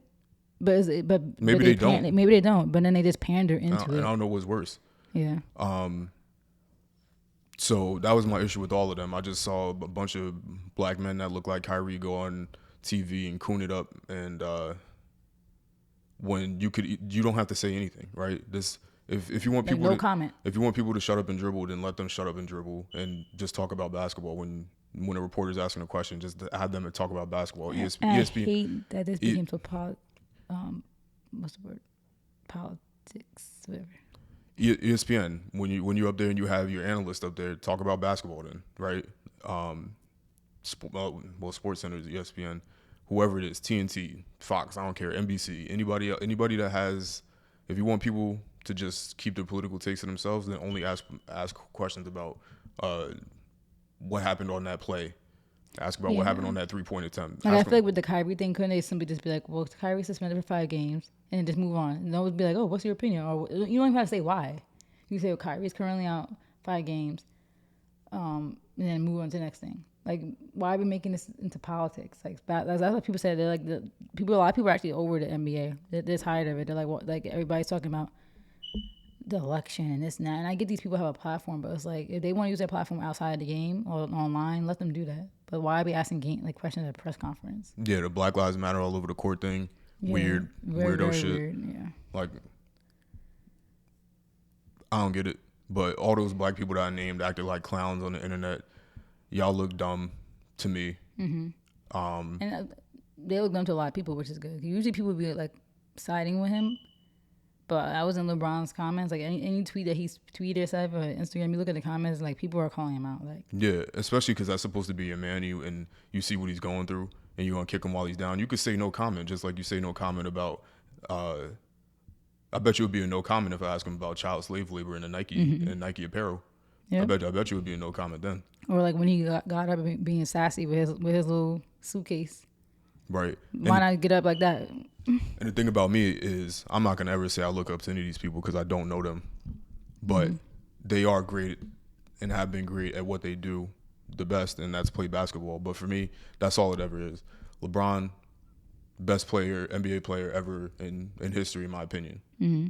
But it's just people dribbling the basketball to me, right? So I don't care about, LeBron, he's done all of this. He's going to be the number 1 point scorer of all time. Hopefully he does it. And then, it'll be a crazy thing for me because I watched LeBron since 2003 when he came in. Yeah. And I've been able to watch the whole process all the way through, from him going to no points to being the leading NBA scorer of all time, a record that nobody thought was going to be broken. But at the end of the day, it's all basketball to me. I don't care about none of these people. They don't do anything for me. I don't care about their status, their stature, how many franchises they own. I don't care about how much money they make. I don't care about what deals they get. I don't care what their status is. I don't care the fact that they're going to make more money than I could ever possibly imagine me making myself. But at the end of the day, they're all people. And to me personally, it was disgraceful seeing the way that they treated Kyrie on national TV. They all look like clowns to me. Mm-hmm. I don't care about whatever degree Shaq got because he's famous and they were honorary degrees anyway. Mm-hmm. No disrespect, but they literally look like the tap dancing. It's a whole bunch of tap dancing, and to me it was crazy. Be embarrassed. And I guarantee you that none of them watched it. All they saw was a headline, and somebody said that Kyrie made an anti-Semitic post, and then all of a sudden. That's just what it was. Everybody just because nobody sat there and watched it like we did. Yeah, I guarantee you that's 3 hours of your day. I can promise you, people don't even do research. Mm-hmm. So I don't want to hear about a bunch of opinions. That's from people. why I even said, I'm like, let's watch this before I even speak on it. Yeah, I want to see. I don't want to hear a bunch of opinions from people that have other endeavors that are beneficial to them. People only going up there and even giving these takes because the network told them to, and they need money. Or their PR person, right? Like, well, this would be good for you. This will keep you to sustain their lifestyle. Mm-hmm. And there is one person that called out all of the things that we're saying, and I will say that. And I unfortunately forgot who it was, but it was on ESPN actually, and that's why I brought up Molly because Molly was the white girl that was. Remember, she just kept fighting him on it. Yeah, so weird. So to me. This whole shit was crazy, blown way extremely out of proportion, and they're trying to make an example out of him. You're giving him a checklist? Yeah, like what are we doing? What was the checklist that they gave to homeboy that Suns owner? Yeah, what was the checklist there? Yeah. What, he has to sell the team? What else did he have to do? Because he sold it. All he did was sell the team and make money. Yeah, and go into hiding. Yeah, all he did was sell the team and make money off of selling the team. So what was the checklist there? Yeah. Somebody point these things out to me. And this is not a pointing the finger thing because of what Kyrie did, but I'm just pointing out hypocrisy. Yeah. Like we can hold Kyrie responsible for tweeting a link on a platform that everybody uses. Yeah, and be like, maybe this was a little irresponsible, but But was it? The label, was it? He didn't give context. Yeah, he just said. Maybe he was just saying, "Hey, I watched this." Yeah. Like, is that a problem? What if he was saying that it was a bad thing? Like, how do we know that he was going against? Like, this, like, look at this. This is horrible. Like, and then he didn't say nothing. So to me. This Yeah, this about did it for me personally. I know I don't the timing. I don't care about none of this. None of these sports things matter to me. It's not going to make any difference in my life. All of this is entertainment. I'm quick. But you can't tell me the timing Nah, isn't hold crazy. up. I'm quick to not watch any of these sports ever again, because one thing is that I'm not going to look like the clown and give my money to organizations or companies, whether it's clothing companies, video game companies, TV stations. I don't care who it is. I'm not going to look like a clown and an idiot giving my money to these places that don't respect my views, and or just I'm not aligned with their views, or they do something to somebody that I feel like is unfair and unjust. Then I'm just not going to help them economically, and that's not going to make a difference in their lives. They're going to still be billion-dollar organizations, and all the people I just call clowns are always going to have more money than me and be able to do more things for their family than I probably could, and that's perfectly fine with me. But they ain't getting my money, so I know. fuck them all. No, like I said, the timing, like of course. Like their birthday just passed, and like all this was just starting out. Like, I got the tickets before any of this even happened. Like before Kyrie said anything, before even Kanye was getting canceled. I brought these tickets, and of course, like that was like the thing. Like you wanting to see LeBron, and like Nets being, I guess, our team. Like, and then that's how wanted to go to the Barclays. So it's like, of course, the recipe of it just being happened to be the Nets, and we're seeing the Lakers and LeBron, and you wanted to go mostly to see LeBron, and then I got you the tickets like for the birthday gift, and I'm cool. it's in January. They got enough money anyway. No, cool. I'm not refunding the tickets. Like, we're still gonna go, but it's just like, dang. Like, of course. We'll talk about it off mic. Nah, I mean, I still really want to go. Like, I feel like like unfortunately it sucks that this situation had to happen, but just for the seats that we got and for the experience, like, I don't want this situation to damper like the experience that we both like wanted. But to it should. share. It should, and I know I seem like hypocritical, but it's like it is. I don't know. That's all I got. Yeah, and like real quick too, I was gonna say like it's just crazy. Like I don't know if you saw that University of Kentucky. That girl who called I don't know what they call it at University of Kentucky. We call it essay. The people that sit at the front desk that like scan you into the building, or like sit and monitor people coming in and out. I don't know if you saw that situation, but like she called her like the N-word. She like it was all on video. Like she was really drunk and belligerent. She was trying to help her, and she just kept calling her. I mean, I guess I'll say it, but she was saying she called her a nigger bitch, and she just kept saying nigger, nigger, nigger, nigger. But she was like slurring, and she claimed she was drunk. But come on, that's not an excuse. Nothing has happened yet. Like I think like she's been she lost her job, but they want her off the campus. They want her out of school. Nothing has happened yet, as far as I know. And it's like, but look how quick other stuff happens. We speak on other communities, right? Where's her checklist? 500K to anti-racism organization. This like, where's her checklist? It's just crazy to see the differences, and that's what people were saying. Like, where's her checklist? How come she hasn't been expelled from those campus yet? It's like it's crazy. Shout out to Jaylen Brown though for standing with Kyrie though. Yeah, Jaylen Brown's the only person I feel like that's like one of the real ones. And you remember the Donda thing? Like, it's not like he even tried to stand up for Kanye necessarily, but he stood up for the kids at Donda Academy and tried to get them that I got canceled, but I tried to get them that game at Morehouse and stuff. Is but he's working, so hopefully he gets something moving. But yeah, and I guess to wrap it up, I just wish that a lot more people like Black people, we're so powerful. Like, we literally. Our power might not be like literally in the sense that we're leading these, we're at the top of these companies, but we have power as far as culture and talent. Like, look at these sports teams. Like, look who's the star players. Look who's making this stuff move. Look at the music industry. Look at the fashion industry. Look at TikTok trends. If we really, like you said, we're able to get together, we could easily have control. Like, we are the cool people. Everybody, like, we run culture. We make these people money. And it's like, it could be so simple if everybody wasn't such wimps and cared about, their own pockets. Just wimps. Everybody just wants to be tap dancing. When literally us as a people, if every Black basketball player stood by Kyrie and decided, like, I'm not playing until he's reinstated, they would quickly get him back. But nope. And not every single Black player, even the bench warmers, every single person. Even Black immigrants, people who are not even from here, like Giannis, like people, it should just be everybody who's Black. Like, we should be standing here as color, not even ethnicity or nationality. in music. You know, and I know people have their issues with Kanye beyond this situation. Like people who don't agree with stuff that he says, and I fine. But you know, it's just crazy how we really all came together and had each other's back. Like because people said that with Jay-Z. Like Jay-Z be saying he keeping safe. Him and Beyonce, they don't really speak out stuff, right? And so except when it's socially acceptable, like Black Lives Matter. But they be quiet on stuff, you know. They keep it safe. Pandering, tap dancing, keeping fine. You want to keep your money safe and live safe, whatever. At least they're not slandering, you know. I can respect them. At least they're not like slandering Kanye or slandering Kyrie. They just quiet and come out when they need to. I could respect that more than somebody like LeBron who'd literally be tap dancing. Just crazy. And I brought you the net tattoo. I'm like, oh my God, I brought you that hat. Anything else? No, that was it. All right. Well, thank you guys for watching, tuning in, listening. We appreciate it. And we will see y'all whenever. Yeah, we're inconsistent kind of low-key lately, as of like the last few months. So, yeah, we'll see you whenever. Yeah.